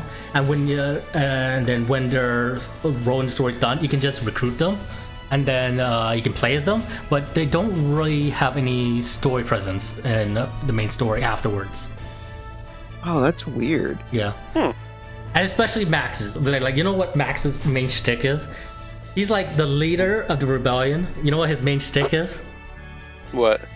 Saying yeah. That's basically it. A literal yes man, just saying yes over and over again. Like that's his main shtick. He does say other stuff, but that's his main gimmick. Like Chat is more interesting since she's the basically captain of the ship you're using throughout the game. And I do like how they utilize the ship throughout the world map, because first it's just a regular boat, but then throughout the story and optional missions, it evolves into a submarine, and then through some more optional missions, you can actually give you the ability to fly, which is really cool. Yeah. Pretty cool. Yeah, sounds cool. Yeah. I own it. I own a physical copy. I should go back and play it sometime. Yeah. Like overall, I think it's good, and I think Eternia is really interesting, in that it's, I think, the first game that utilizes the two worlds trope, at least to a significant degree. I think it was the first one, right? Yeah, I believe so. Yeah. Yeah, I never beat Destiny, but what I played of Destiny, I don't think it had that, and Phantasia didn't have that. Yeah, like the Phantasia has like time travel. Sort of. Yeah, it's not the same. So it's not the same. I think it establishes the two-world trope that we've seen in various Tales games. I think it does it really well, with each world having their own type of people and culture, which makes them feel interesting to learn about and basically interact with. But overall, like Eternia, I think it was really good. Cool. I need to get around to playing Eternia. Yeah. And then there's Legendia. It's okay. Yeah. Yeah, it's alright. It's fine. I will say that playing through it again, I am probably more neutral against with Shirley. Like I think her being voiced in the Japanese dub version of the game, which I did use, helps with her development a lot, since like she does like grow. I shouldn't say grow. Really, well, I guess it does. It, like, show her growth as a character in like the character arc, how she actually helps the other characters in their character quest. I remember thinking it was lame that, like, in the English release, they didn't voice any of the character quests. Yeah, I was just like, overall, Legendia, I'm more neutral about it, but I probably will say it's still like not my. It's still in the lower tier of the Tales games I played. I still liked it. Yeah, it is. Yeah. I will say, like, it's definitely one of my least favorites, but it's not bad. Yeah. Like, it's not like horrible. Like, there's some odd stuff with its mechanics, like the compound arts. Like it seems interesting in terms of, like, you having to develop arts, combine arts together in order to have this other art that would be useful against a type of enemy. But the fact that you can't change it in battle makes it very, very useless sometimes, unless you know beforehand. extremely situational, and even then, it's like, unless you like have the sight to take advantage of it when you need to, you're not gonna. And like some of the attacks have some weird weighty movements to it, where like I play as Chloe, and sometimes her Tiger Blade kind of misses enemies when it really shouldn't. At least compared to other characters who've used Tiger Blade in the series. So yeah, overall, like, it's okay. I think Legendia. Yeah, it's fine. Great music though. Great soundtrack. Great soundtrack. I think we'd be much kinder to Legendia if it was released first and then Symphonia was released. I could see that happening. The reception probably would have been a little warmer. Because Legendia feels like a step back from Symphonia, right? Like we went from like Symphonia, which is like a fucking classic. It's a classic game that even non-Tales fans adore, right? And then you followed up that fucking banger with Legendia. Which is not a bad game. It's far from a bad game. No, but like again, it's just what it's trying to fill in some big shoes, and it just can't. That's it. Yeah, I would say like I guess following Symphonia was like it's one reason why people are so down on Legendia. But then, like, I think of if it's a release after Eternia, it's like it's still a step down compared to Eternia. Still, I think. So Yeah, it's just janky, and it's not great, not bad, but it's just I guess, but I mean, I think at the very least, people would be a little more forgiving of Legendia. I feel just because, like, sure, like people loved Eternia. But I don't think as many people played Eternia, Like Symphonia was the game that put Tales on the map, at least over here in the West. Okay. It did. Yeah. But yeah, those are all the Tales games I played this year. Crushed it. I guess for me, like I only have a couple more, but I'm gonna talk about this one only because like I didn't finish it. I'm very, very far. I'm probably like 80% done with the game, and I think the only reason I didn't finish it was because I think Vengeance had come out, and I just didn't get back to it. But that would be Trails Through Daybreak. Now I'm a big Trails fan. So my Trails journey, it was I did get Trails in the Sky back on the PSP many years ago. I just couldn't get into it, not because the game was bad. Mainly because I'm just not into like portable games, so I didn't get too far. I eventually got Trails in the Sky on Steam, and I played 90% of the game, and then again, like I said before, I got a new PC, and then Trails in the Sky wasn't compatible, so never finished it. So then, it was a bummer. Well, the remake's coming out. Yeah, that's going to be exciting. So definitely gonna jump on that day one, and but I think officially my big Trails journey was with the Cold Steel games. I got Cold Steel when it came out over here, not like a week after it came out, and I've been playing the Cold Steel games ever since. I beat the first 3. I'm at 4. I got about halfway through, and not there's nothing wrong with the game necessarily, but it got to a point where the other Trails arcs were converging with the Cold Steel arc, and it got to a point where I was just getting so confused because there's too many references to Trails in the Sky games and the Crossbell games, and I was just getting lost, and I just wasn't enjoying it as much. Like, if I had that knowledge, I would enjoy Cold Steel 4 a lot more than I do, because I think it's a great game, but it's really more so for it's like the Marvel universe coming together now at this point, like all these different fucking like I played Cold Steel 1 and 2. I was going to play 3, but then I heard from various other people it's probably best to play the other Trails games before you start 3 and 4, because like 4 is apparently the end game. It's like the culmination of everything. It's apparently the end game of the Trail series. So Yeah, I think Cold Steel 3 is definitely much more accessible than 4. I think you could have played 3 and enjoyed it just fine, but 4 is when it gets confusing. I would say like 3 does feel like kind of like a remake of 1, kind of. That makes sense. three feels like a soft reboot of 1. It almost feels like it's starting a new arc altogether, but with the same characters, which is kind of interesting. But anyway, so that was kind of my history of Trails. Then I got Trails through Daybreak, and like I said, the only reason I didn't finish it was because I believe it was either Vengeance or Silent Hill 2 Remake or something that came out while I was playing it, and I played whatever that was, and I just never got back to it. But I played Trails through Daybreak quite a bit, and this is actually my favorite Trails game as far as like the starting games of an arc are, because Daybreak is it's very, very accessible to newcomers. There's only been like 2 characters from past Trails games that showed up, and there have been, to my recollection, absolutely 0 references or callbacks to any Trails arc. And I can definitely say that Daybreak is very, very newcomer friendly, and you can start with it if you've never played a Trails game before, hands down.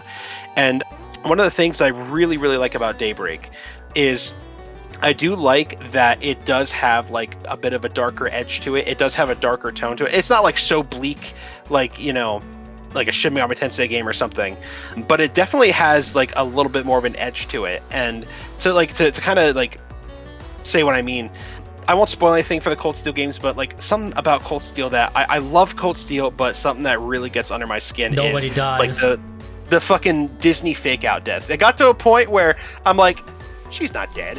I'm like, even if it looks like, it looks like this character is deader than dead, there's no way they can possibly come back. I'm like, what the fuck? How'd you come back? I've heard of people complaining how nobody ever dies in the Trails Nobody games. dies. Like I can count the deaths of like permanent deaths in single digits, and it's only ever very, very minor characters that don't matter at all whatsoever. If it's a main character, I promise you're going to see them again. They are not dead. It got to a point where I'm like, just stop. Like, I love this series, I love this arc, but just stop with the big emotional moments. Stop it, because this character's not dead. And, Don't worry. I was right 100% of the time. Don't worry. The person who wrote Chidori's revival is probably in the writing staff in the Trails game. Probably. I wouldn't be surprised. Hey guys, this is too sad. Bring everybody back. Like fuck off. And so I bring that up because Daybreak doesn't do that. Daybreak actually has like some deaths in it. I'm not saying like, oh, I want death and destruction every time. But what I'm saying is, don't give me these like scenes to manipulate me, to emotionally manipulate me, and be like, oh man, isn't that sad? And like, haha, got you. They're coming back. Like, what I'm saying is, I don't want like death. But what I'm saying is, if you're gonna kill someone, fucking kill them. Stop bringing them back. And Daybreak doesn't do that. Like, and some of the deaths are like really brutal too. Like, I'm not gonna say what they are, but like Daybreak doesn't mess around. And one of the things I really like about it is the protagonist. His name is Van Arkwright, and I definitely get some very strong Yuri Lulp vibes from him. Definitely, he's like kind of more of a vigilante. He's not afraid to get his hands dirty. He's got a good heart, good guy, but if something needs to be done, he will do it, even if it kind of is like morally questionable.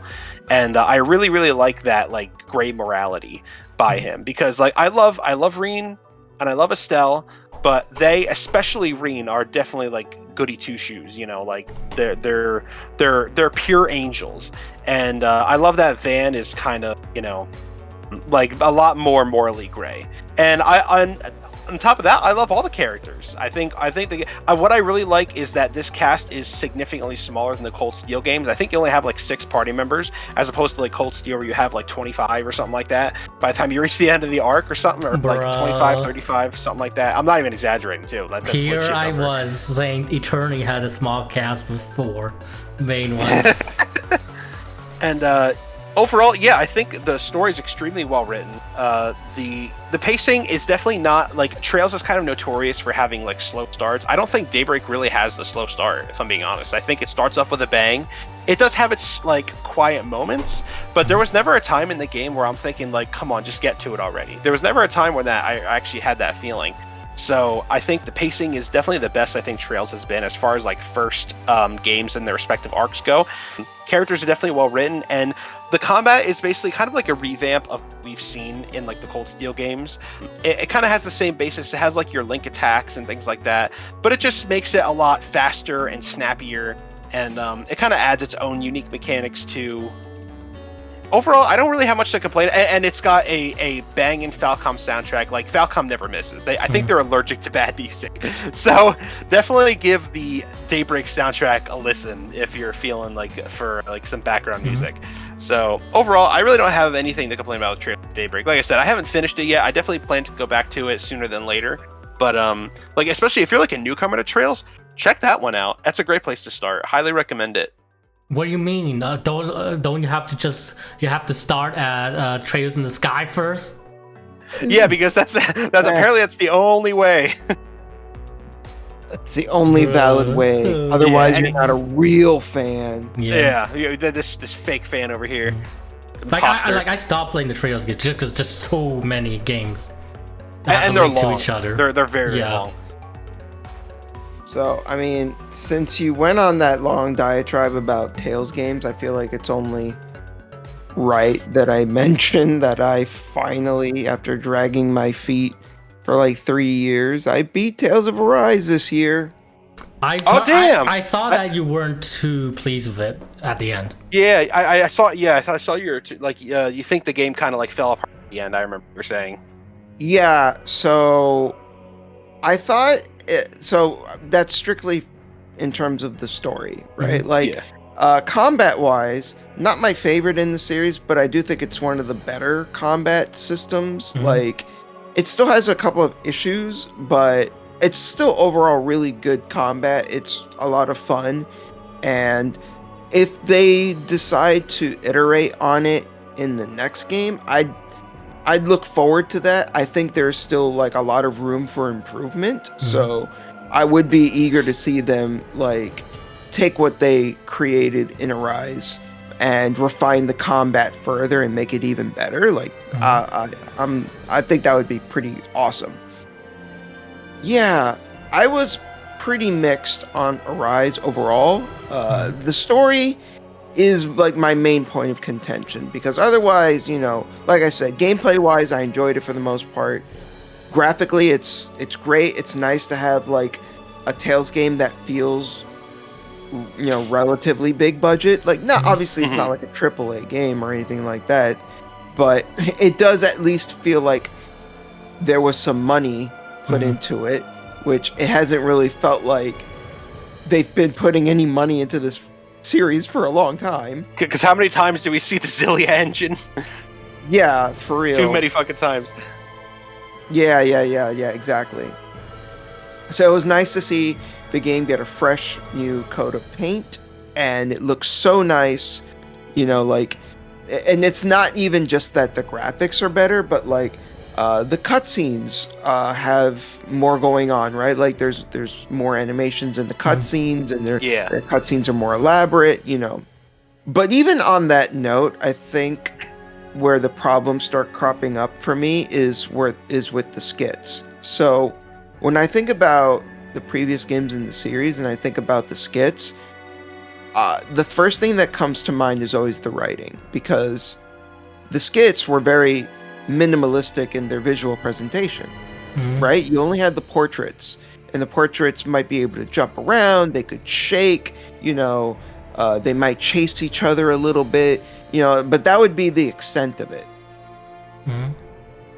That meant that the writing is what had to carry the skits. So the skits in the previous games, I felt, had very sharp writing, because that's all that there was there, really, at the end of the day. With Arise's skits, it felt like they went, okay, let's upgrade the skits with this comic book presentation.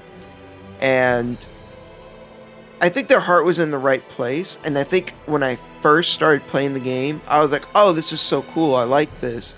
But I think as the game dragged on, I started liking the skits less and less, because the weaknesses in the writing became much more apparent to me, because the skits no longer relied on the sharpness of the writing.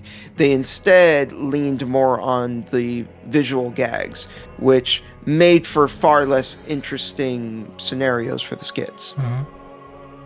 So instead of having a funny skit where Alphen and Law would be talking about like his law is all about working out and being tough and eating meat or whatever. And Alphen was kind of like his training buddy. Instead of them having a fun conversation about that, you would get more of like a visual gag about it, and it usually wouldn't land. Like it wouldn't be very funny, as opposed to like in a previous Tales game where they would have to write a funny joke. And it would usually be funny because, again, all you would have is the words on the page. Like, so they knew that they had to write something that was like worth writing. And in Arise, it felt as if they were using the visual aspect as more of a crutch to make up for the deficiencies in the writing, and it just exacerbated things.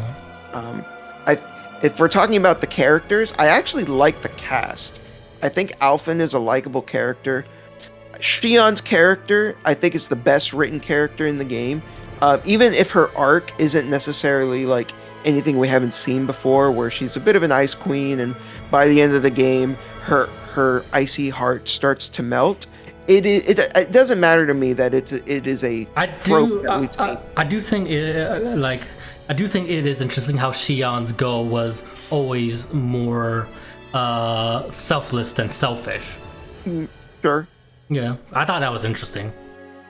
No, but my point is that like, regardless of whether Shion's like arc is something we've seen before, it was handled well. Yeah. Like she is, you get a better understanding of why she is the way she is.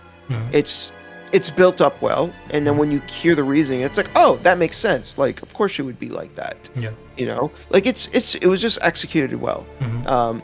And I liked Rinwell. I thought Rinwell was cute and nice little character. I liked Kisara, and I liked Law. I was whatever with Dohalim. Like, he started to grow on me a bit as the game went on, but I was never like super jazzed about him. But overall, pretty good cast.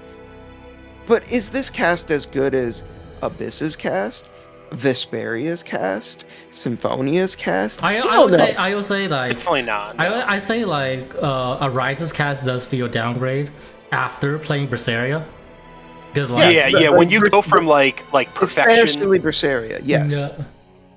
Yeah, it did feel downgrade, and I'm making that comparison because this is the next game after Berseria. I would even say I prefer Zestiria's cast over Arise's cast. Honestly, because like I said, I also agree. Yeah, Arise, good cast, likable. But the Zestiria cast, regardless of how you feel about the game itself or the characters, I feel like they had chemistry and banter. And the skits felt the skits felt very lively, very punchy.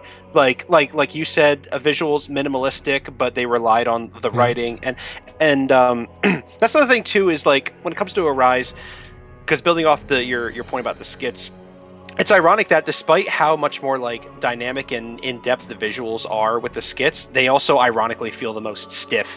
Because with the portraits in the other skits, like you said, they could jump around, they can do all these funny facial expressions, and there was just a lot more expressiveness and energy to the skits in like pretty much every other Tales game before it.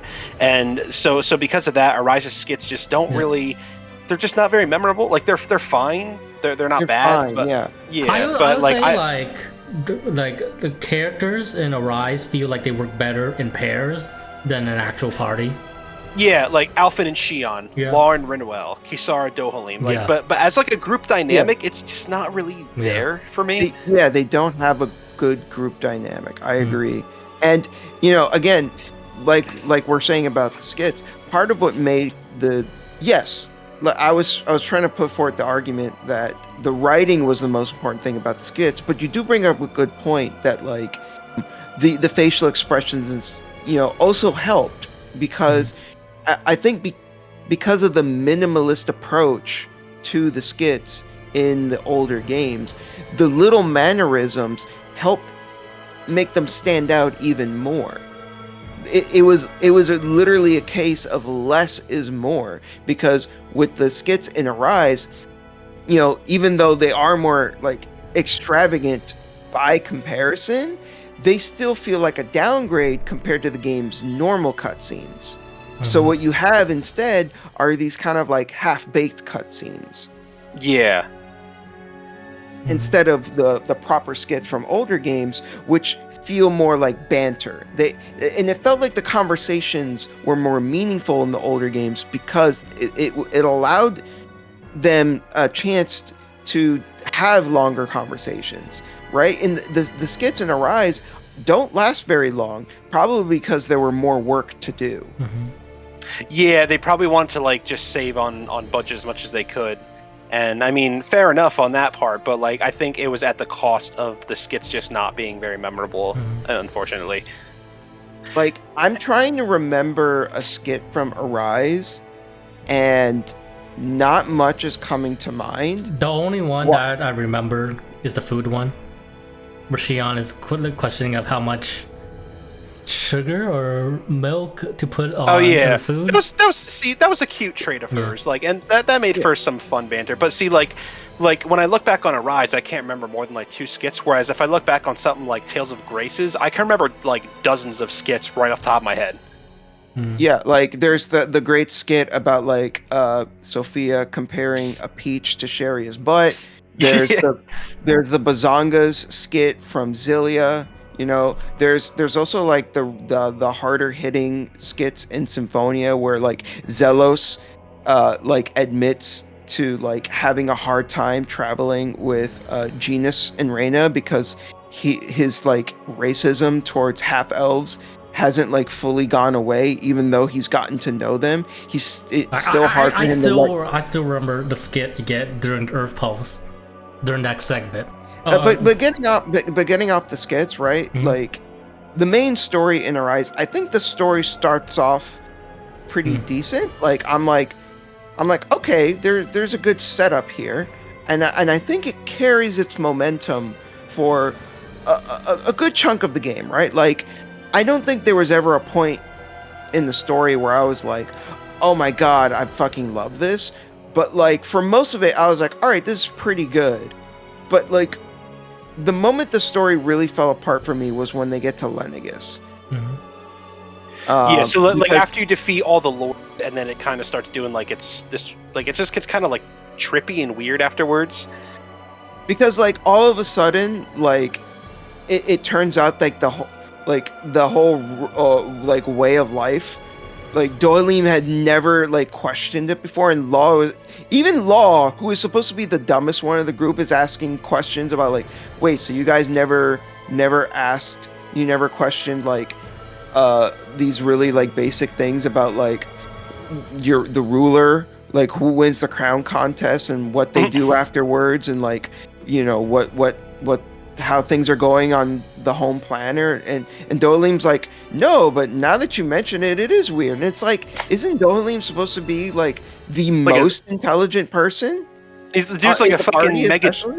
He's like a fucking mega genius and doesn't question like the most common sense thing.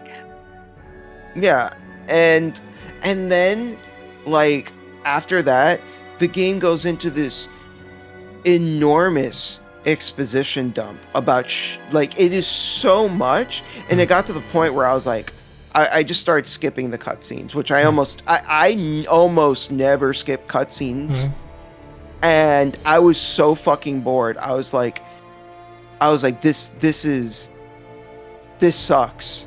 Like I was so mentally tapped out of the story. I was like, I just don't care anymore. Like this sucks. Like there was, you know, like you go to that one dungeon on Lenegus, lots of you go to rooms, you read computers, exposition. Then you talk to those fucking whatever that alien race was, more exposition. It's like, just come on. Oh yeah, the true Renans. So much. Yeah. And then we finally get to the ending of the game. I don't want to spoil it too much, but like all I will say is like the game's ending tries to go for like a spirit bomb type of thing, you know. where like they kind of hinted this idea of like, oh, if everybody's feeling the same thing at the same time, maybe we can overcome blah blah blah or whatever, and then it just fucking happens without them doing anything to actually earn that moment. They don't Yeah. actually fucking do anything to make that moment make any sense. They don't do anything so that that moment actually like occurs naturally. They just talk about it and then it just happens, and it's like what? It felt super rushed to me. I think it got to a point where it felt like they were kind of like trying to rush it out the door, which is weird because it's such a like for a Tales game, it's got like that one of that beefier budgets, and once you get to that ending, it feels like they were trying to wrap it up as fast as possible. The only thing I will say about the ending that did kind of save it for me was during the credits where we get to see what Alphen and Shion are doing after the fact, and that was super wholesome. And I was like, it warmed my heart, and I was like, I really like this. And like, you almost never get like this kind of payoff in any Tales game, because you know romance is not really a focus in the Tales series. That's usually. Yeah, Arise was definitely much more central with the romance, for sure. So, like, that is one thing that I will give Arise a ton of credit for, is that they actually have a romance with a payoff. And we've never really had that in a Tales game, and it's a good romance that I was, like, invested in. So yeah, it was very, very believable. There was never a question to myself where I was like, "Oh, these two are just not right." They gelled perfectly. I really liked their romance. I really liked them together, and that part of the ending, like, basically, like, almost saved it for me, just because of how much I was like, that's so sweet. I really like that. But ultimately, yeah, like, I don't want to make it seem like, oh, fuck Arise, it's a terrible game. That's not what I'm saying. What I'm saying is it's a really good game that has a lot of missteps. I will say, and for the second half of the game, it is rushed, but I think what sort of helped me through Lenegus is like the mystery of the Red Woman and their influence within Lenegus. I thought it was kind of interesting how like that was like an interesting little setup there that you see these red women beside the lords. It's like brief scenes, like you catch them. It's like, and then the party is like, what do you mean you never seen them? They were right there all along. I think that gave it like a really good sense of mystery. And they were agree, because that started making me kind of like think I was going crazy. I was like, wait a minute, have these red women been around this whole time? Have I not been just like, have I not been paying attention? Like, what's going on here? They were really sneaky about it. Like I thought that was well done. Yeah, I think like the mystery of the red woman, the main factor that got me to get more interested in the truth behind Lenegus. But like I said, like the whole bit with the spirit planet thingy was really rushed. Yeah, that's right. They had like a spirit for each world or something like that. It got like very Xenoblade-y for me. Like the world's manifestation or something.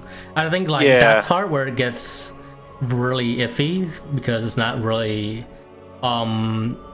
it only tells you of it very very quickly. Yeah, it's not like a very it's not like a tangible villain. Like it just villain is a loose word for me. I don't even know how to describe it, because that ends up being like the fucking like second to last boss. So villain is the only way I can describe it. But like it's just like this entity that's really all it is. You know, so it kind of it was a little hard to get it invested. Yeah, I think like the main part it wasn't is, like, built up that well. It's like it just feels random with what happens at the end.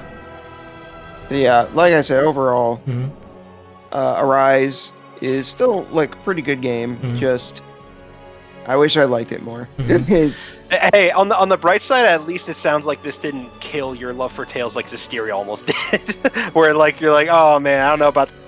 I'd much rather go back and play Arise than Zestiria. At least it has that going for it. Like, Zestiria, like, fucking sucked. Like, even though I do prefer the cast in Zestiria, like, actually playing Zestiria is just like such a slog. So, and Arise was not a slog. It was a lot of fun to play, and I did enjoy the story for, a good chunk of it at least. It just like. I think it does have some good moments in it. I especially thought how they ended the first Vorgan fight, like the actual first boss fight with him, and then it goes to a second opening. It was like, what the heck is this? Yeah, that's right. They changed the opening in the third act. That was interesting. Yeah, that's right though. Volron, easily the worst villain in all of Tales, I think. I feel. He sucked. I almost completely forgot about him because he's such like a non-entity for most of the game. He fucking blew. I feel like he had the potential to be good, but he's so underutilized that. Yeah, like it got to a point where I'm like, I was like, what is he even like trying to do? Like, what even is the motivation here? Like, unless I'm missing something, I'm like, what even really is like, what is this guy's deal? What the fuck? Like, yeah, what is this fucking deal?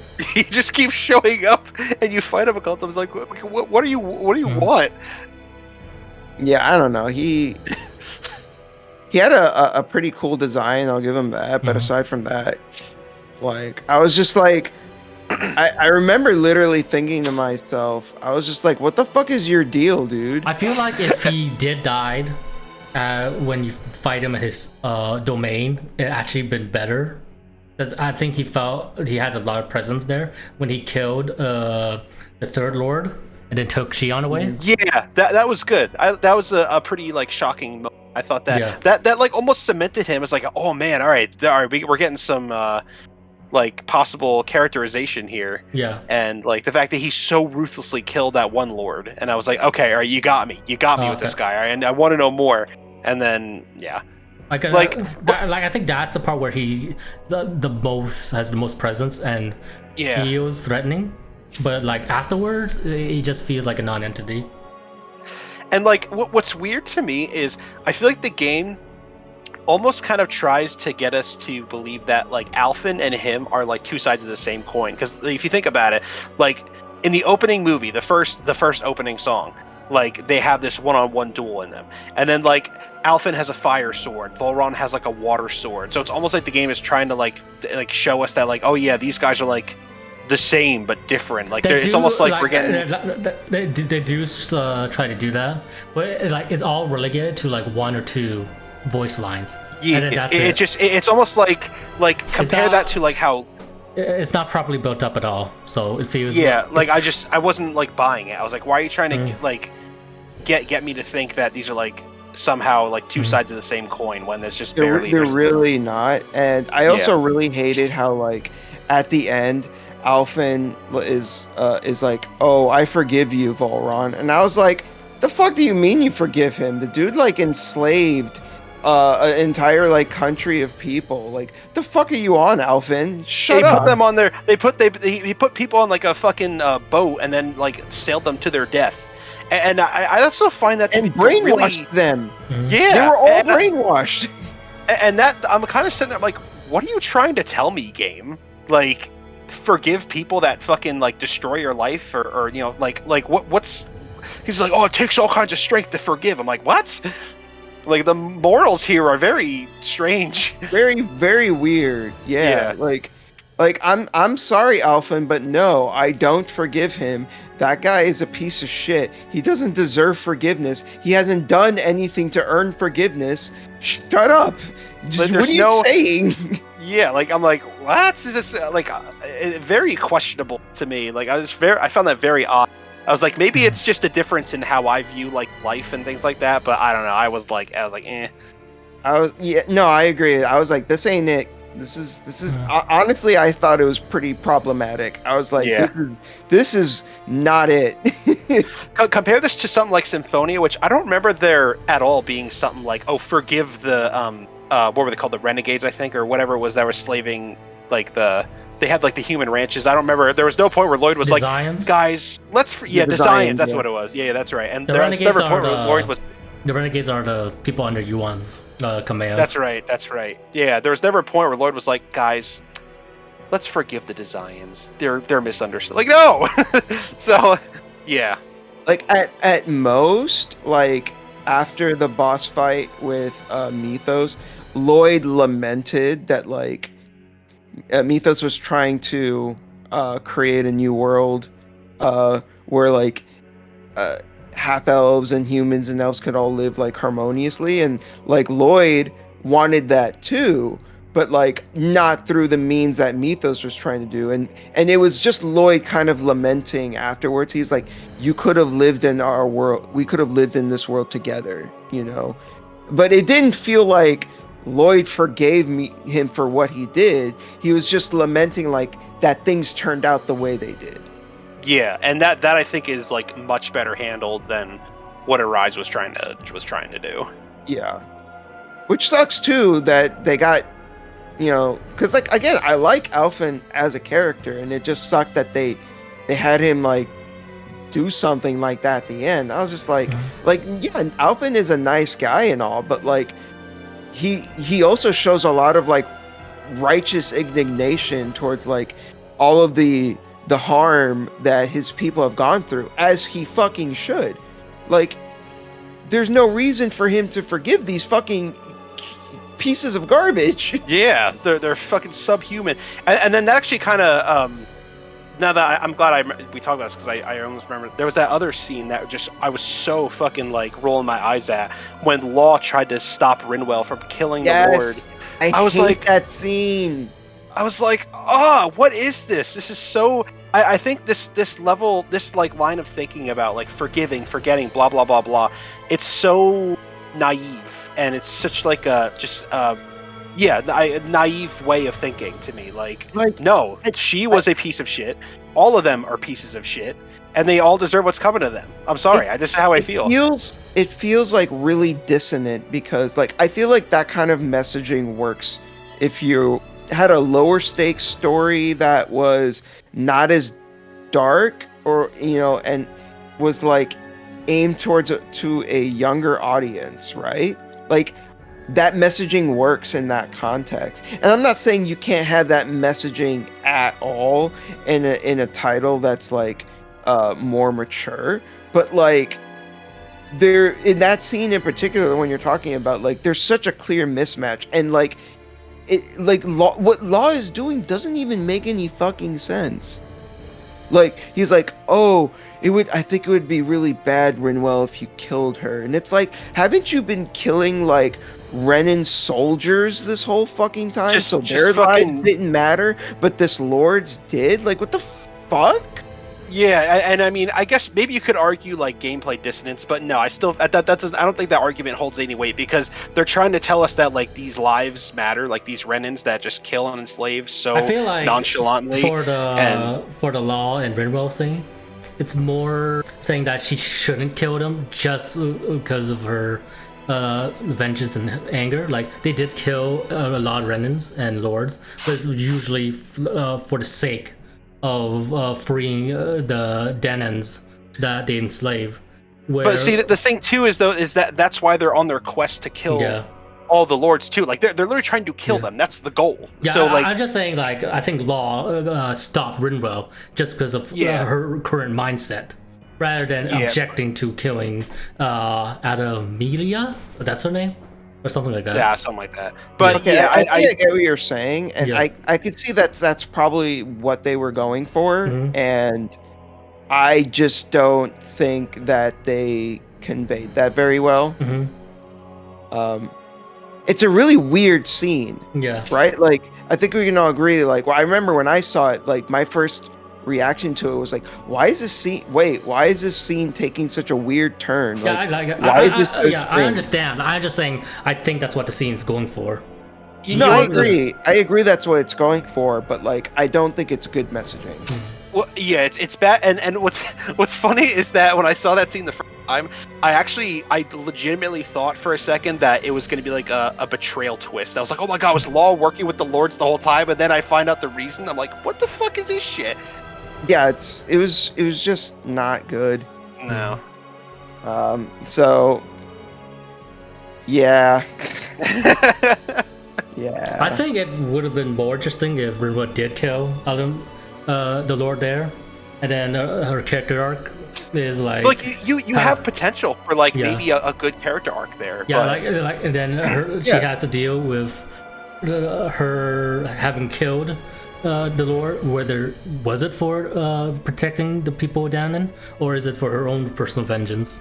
And then I agree. If she went through with it, it could have been a more interesting character arc there. But it's so weird because that scene happens literally right after. I think she turns all the townspeople fucking goop or something like that. And then he jumps in to stop Ridwell. How many people did she kill 5 seconds ago? For real. And it's so, and you're stopping her just because she's doing it out of anger. Bro, there are more important things on your fucking plate right now. Yeah. And all the Danins are angry. It's not at the Renans. It's not. This is not a unique thing to Rinwell. So it's it's so all over the place. And yeah, I feel like we're really coming down hard on the game. And again, I don't want to make it seem like I hated it because I didn't. Yeah, it is. I think it's a very, very good game. Yes, it is a very good game. Very fun. I enjoyed my time with it for the most part.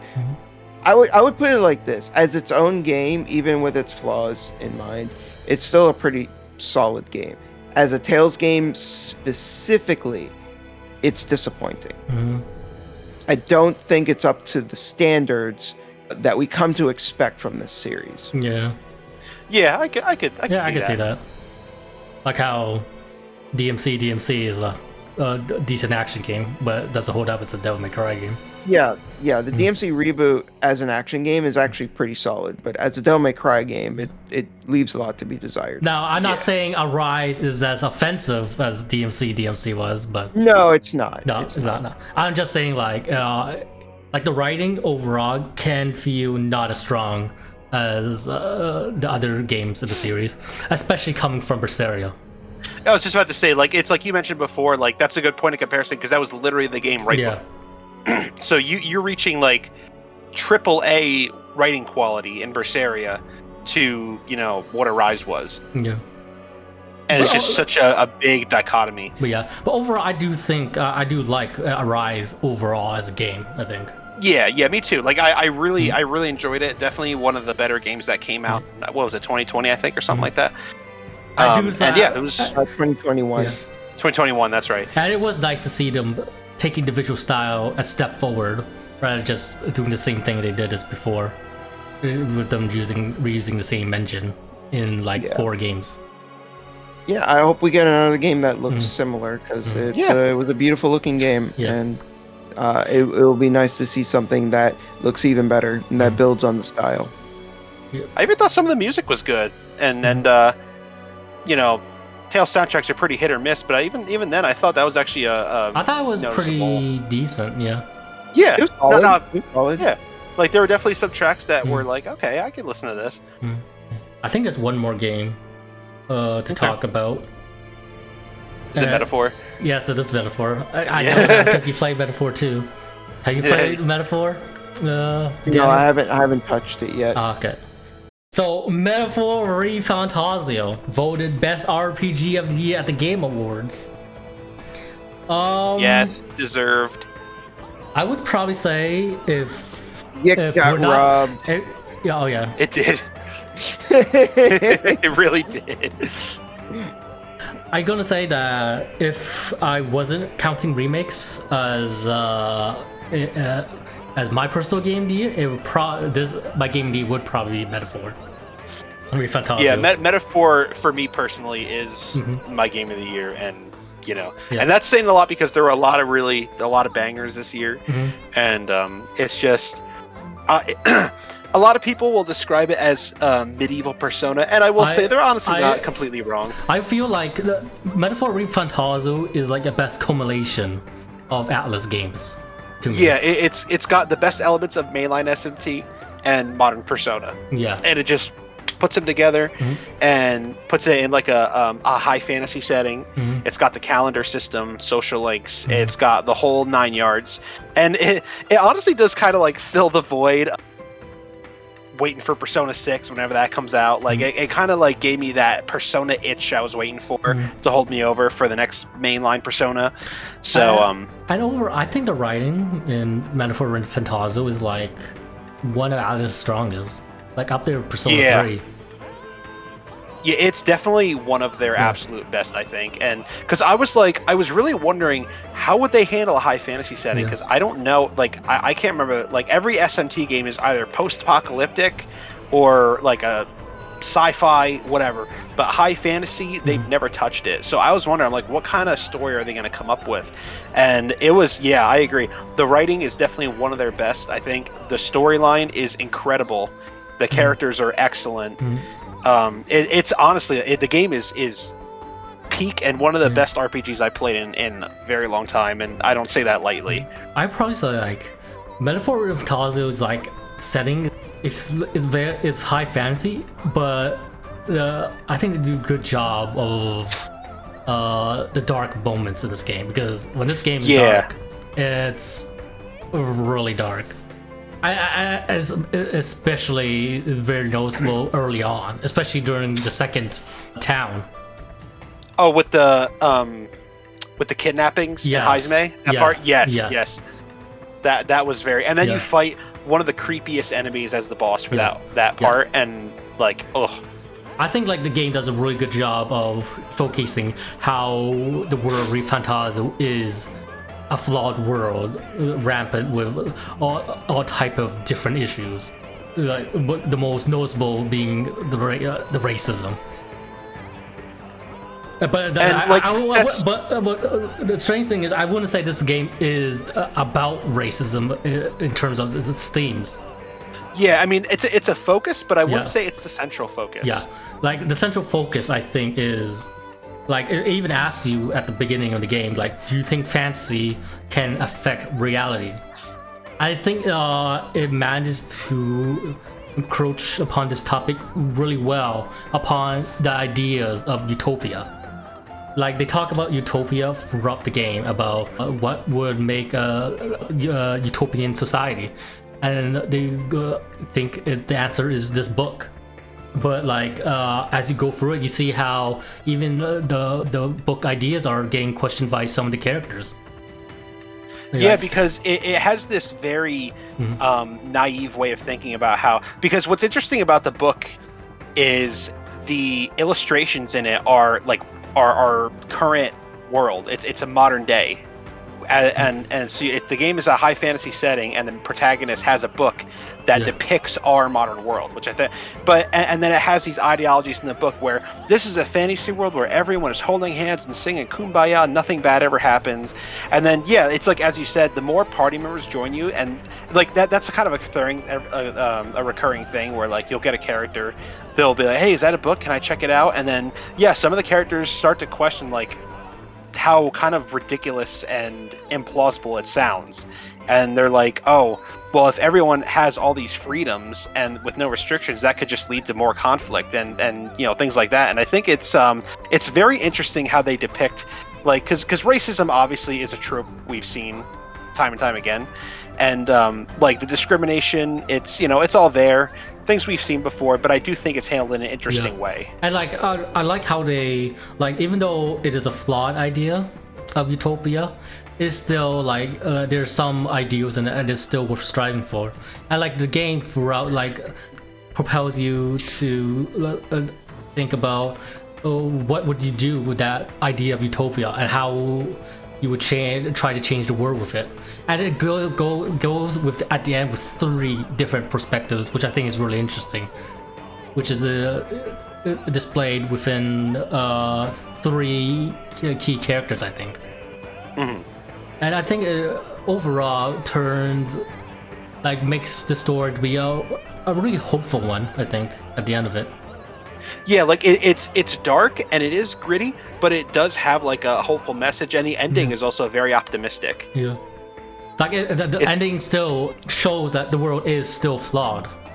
but it's still like it's not magically better just because the villain's defeated and But it's still striving for the ideal, and I think like that's part of it. What makes the story hopeful in the game, and it's done extremely well with how it tells the story, I think.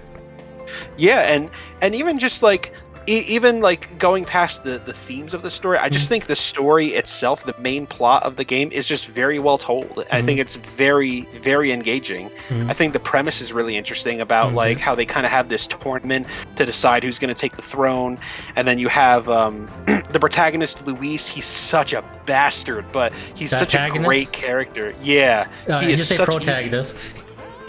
Oh no, I said antagonist. Oh, you did? Yeah. Okay.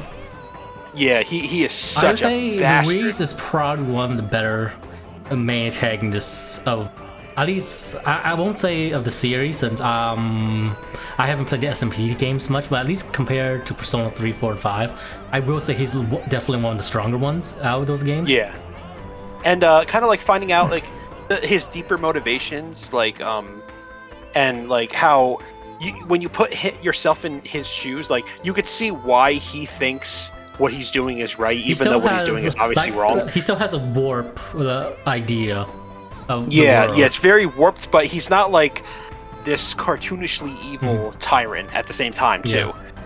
And what I think is actually pretty interesting about the story is how, like, obviously the goal is to like just take down Luis, but I like the way they do it, where they handle it, where they're like, oh, we actually need to get close to him, and like we need to like, and then you like work for him, and then it's all in an effort to take him down. Like you're cozying up to him, you're being his best friend, and I just think it's just such a well told. It's just so well told. I can't really, and I'm trying to avoid spoilers too. Going past Luis himself is something I found very, very interesting was that the main enemies that you fight in the game, they're called humans. Like all the character, like all the different races in the game are like these fantastical creatures, like elves and like cat people and shit. But the main like enemies that you fight, the characters in the game's world call them humans, and they have like very disturbing human qualities to them, and it's just very unsettling. The designs are very creepy. It's unsettling and surreal with how they look.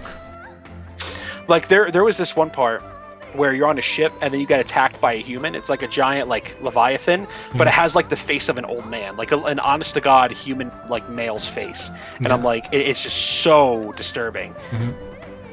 But yeah, like the story and the characters I think are really well done, and I think how they execute the social link mechanics was also really interesting.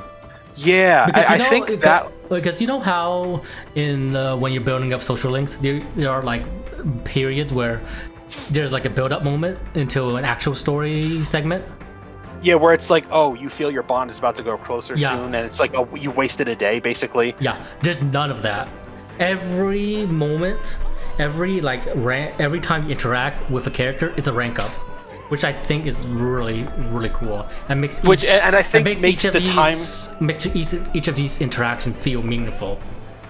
And it also just makes time management so much more, like, just so much better. Yeah. I will say though, like, in order to compensate for that, there's a lot more stat checks with these with the social links.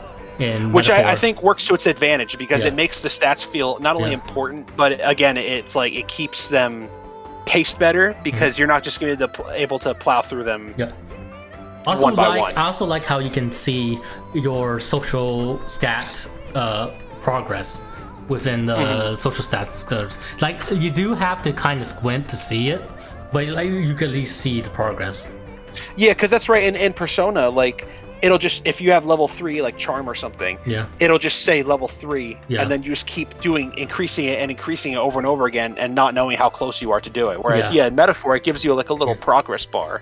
And I also have to compliment the way how it still utilizes its like social calendar system, but make it fit into a high fantasy setting where you're traveling around the continent essentially. I think they did that really well with the Dual Runner. Because at a certain point, the runner can like warp to other locations, which acts as your fast travel. So even if you go to a new town, it's not like the previous town is locked out forever. You can go back and just warp to it, and it doesn't take any in-game time. Also, like how when you are in the dual runner, you can still build your social stats, during it, and have social links on the dual runner. I think that's a pretty cool idea. And there are like some moments, some activities you can do on the dual runner, which does make the dual runner segments to feel significant. And I like how with the time management too, with the runner, like if you go out to do like an optional dungeon, to do like a side quest or a hunt, it'll take like multiple days, and then you could use that time to build up your stats. So you're not just wasting in-game days, you're still making progress. You're either increasing a social stat on the runner, you could increase like HP and your MP doing various miscellaneous tasks. You can hook on the runner, and like you said, certain ranks of the social links will to be on. And so it doesn't feel like your in-game days are being wasted. Like it doesn't feel like any time is just thrown away. Yeah. And then there's occasional times where while you're on the run, you'll get like attacked by a monster and you have to do a little battle, or it could even be a rival in the tournament that could ambush you. Yeah. And like the combat, I think out of Persona 3, 4, and 5, I think Metaphor Refantazio has the best combat system. With the press turn system. Yeah, it's got the good old press turn system. Yeah. It doesn't reinvent the wheel of the press turn system, but I think it's perfect the way it is. And it's And I do think the way how I think the archetype system is also incredibly interesting to use, especially like with how customizable it is. And what I like too is that they kind of keep all the characters unique in the sense that anyone can use any of the archetypes, they're clearly more fit for certain ones. So like for example, Stroll and Hulkenberg are always going to be like your more warrior type classes, or Hulkenberg's always going to be your tank. Like you could put them as mages, but they have like really low magic stats, so they're putting them as not ideal. So you're better off putting that on Yufa or Juna or whatever, and vice versa. So like they kind of keep all the characters unique in their own ways, so that way like it keeps the characters from being just all the same, because they all fit into a specific archetype. I also like the difficulty of this game. I play on hard mode, and I thought like the game was sufficiently difficult from start to finish, unlike with Persona 3 and 5. Yeah, I like the Persona 3 the difficulty felt very balanced. Yeah. Now it does. You can't break the game at the end, especially with physical, since every Shin Megami Tensei game, metagame is like that, where the physical outranks magic. But you know, I think like overall the difficulty was really, really good, at least on hard mode. Yeah, it was. And it's just a great game. I really had like pretty much very, very little complaints with it. I think the writing is phenomenal. The gameplay is well balanced, well paced. The calendar system might be one of the best implementations. I also think the social link stories themselves tend to be a lot more gripping than some Persona social links. I feel like the social links in Metaphor are surprisingly like high stakes. Yeah. Like there's a shocking amount of darkness to the social links in Metaphor. Like people die in certain social links, like Alonso's social link, like rank 3 or 4, somebody dies. It's like, what the heck? And I couldn't believe, I was like, they went there, and it's a social link of all things. Or another one I loved was Basilio's with his one friend who was like, I don't want to say anything, spoil too much, but he had this friend who like kind of went down a dark path, and I'm like, wow, this is some heavy material here. Like, the social links in Metaphor are very high stakes and very different from what you would expect to see, like as compared to like a Persona game. I just wish they were fully voiced. But that's the only downside compared to Persona 3 Reload. But overall, like I think most of the game is just excellently done. The only possible problem I can see people having with it is that the soundtrack might not be as good Persona 3 or 5 to them. I could see that. I mean, the thing about like the thing to me is like the main battle theme is the standout, as Mhm. you've probably seen from various memes online and various videos. But I think the tracks, the normal tracks, are really well done. I think the boss theme, I think, against with the most normal standard bosses, I think is really, really good and good, gripping. Yeah, like it does go for like that high fantasy Yeah. motif. Like the music reflects the setting. Yeah. But that's not a bad thing, because the thing is, usually I kind of find that kind of more, I guess for lack of a better word, movie soundtrack. Yeah. They tend to be really bland to me, but I think what Metaphor does well with its Yeah. soundtrack is that the melodies are memorable, and I can Yeah. always remember the songs and hum along to them, and I think that's the mark. I say like because- the only problem the soundtrack is like it doesn't have as catchy tunes as in the social links as compared to Persona Yeah. 3 and 5. Like I think the battle and boss themes are really good. But like the only parts where the music kind of falters is during the social links parts. Yeah, and it's not even that they're bad. It's just they set the mood well enough. Yeah. But I also feel like there's also not a lot of variety, like in the sense that I feel like you're kind of hearing the same 2-3 songs a lot. Mm-hmm. Yeah, that can feel that way in the boss themes too. I think the boss themes are ahead of like a leagues above the normal social link themes, at least to me. So it doesn't bother me as much, but you know. Like when you fight the final boss, the first form is literally just the regular boss music. Mm-hmm. Well, yeah, it's like it's not even the boss theme that I liked. I like the other ones. Yeah. But yeah.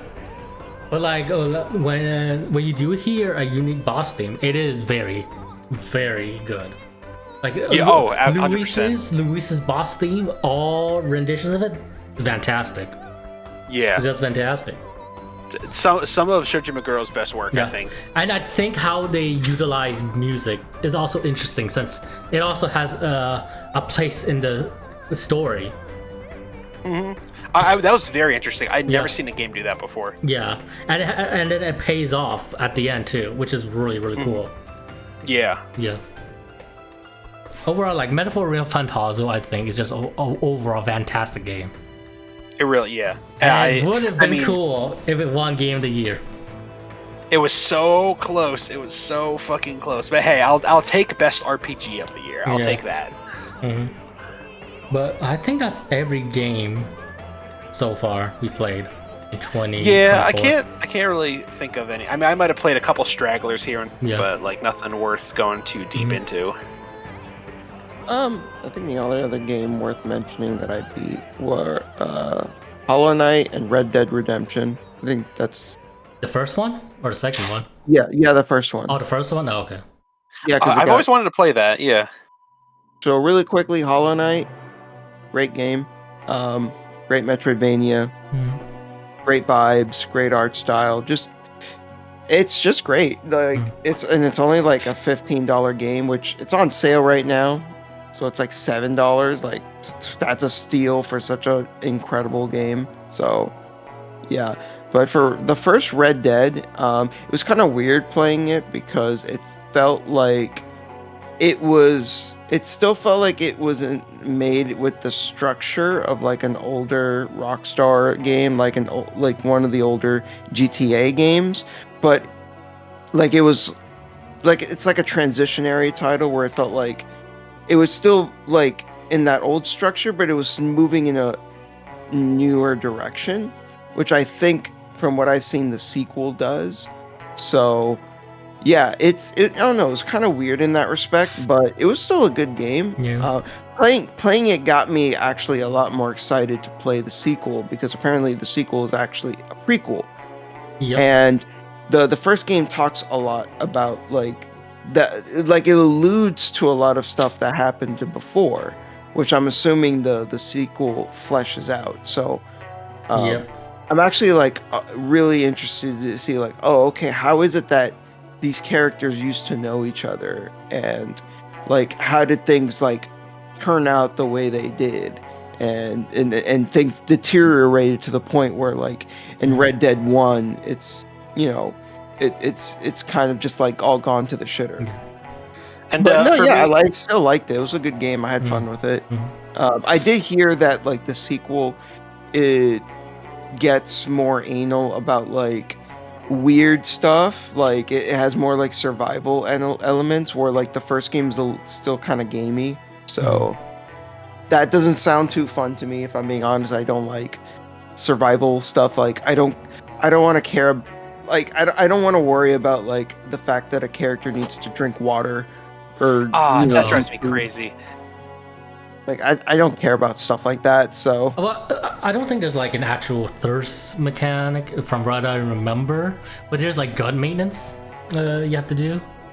okay, Yeah. well we'll see. I still do really want to play the second one though, because apparently the story is amazing in Red Dead 2. Like apparently the story in that game like is fucking incredible. So that alone makes me want to try it. Especially now that I played the first one, it does intrigue me. I'm like, okay, I want to know what happened, in the past. Yeah. And the only ones I'm just also going to give a very, very quick cliff notes. One of the only ones I didn't mention.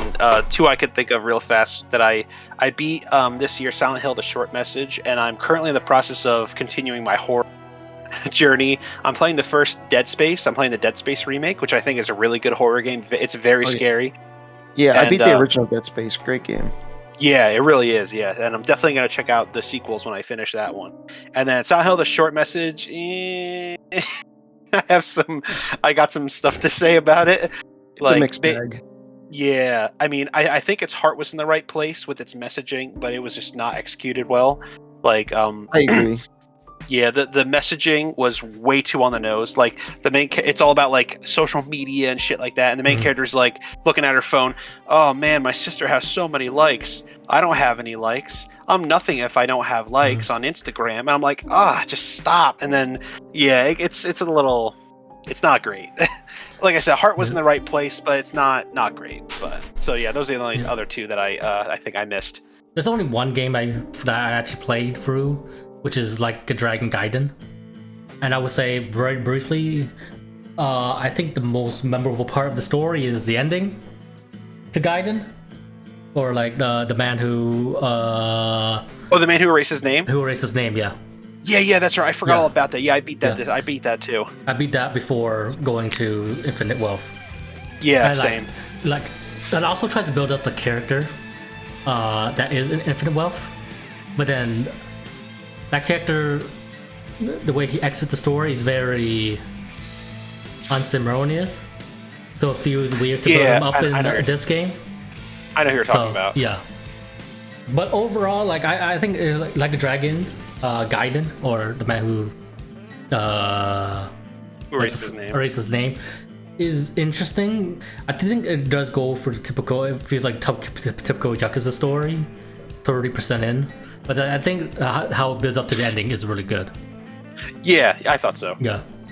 And then like the only other game I played a bit was like Baldur's Gate 3 when I played with my friends. But I tried it. I couldn't really get into it. Like I only did 2-3 sessions with him, and then we didn't play anymore. I liked for what I played, but I do think like if I'm comparing to Divinity DSO2, I might like the combat system in DSO2 more than Baldur's Gate 3. But I only played a bit of Baldur's Gate 3, so I just think like I really liked what I played of Baldur's Gate 3. Yeah. Like I think the writing is really good, and I didn't love the combat. The combat did seem a little. Yeah. It didn't seem bad, but like I not the reason why I'd be interested in going back to it. Like I really like the character writing a lot. Like, that's what makes me want to go back to it. I just saying like I just said that compared to Divinity Original Sin 2, which is the game Leyley would make before, I think the combat in that game is more interesting than Baldur's Gate 3. Yeah, like so for me, when I say I can't get into it, I'm specifically talking about like the D&D mechanics. It's just not my cup of tea. But I agree. I think the character writing is great. I got some really strong like Dragon Age Origins vibes. and which is a great thing because I love Dragon Age Origins. I think the writing in that game is also phenomenal. So all my issues with Baldur's Gate 3 were specifically in like the fact that the D&D gameplay is not for me. It all had to do with the combat, the RNG, the dice rolls, just not my thing.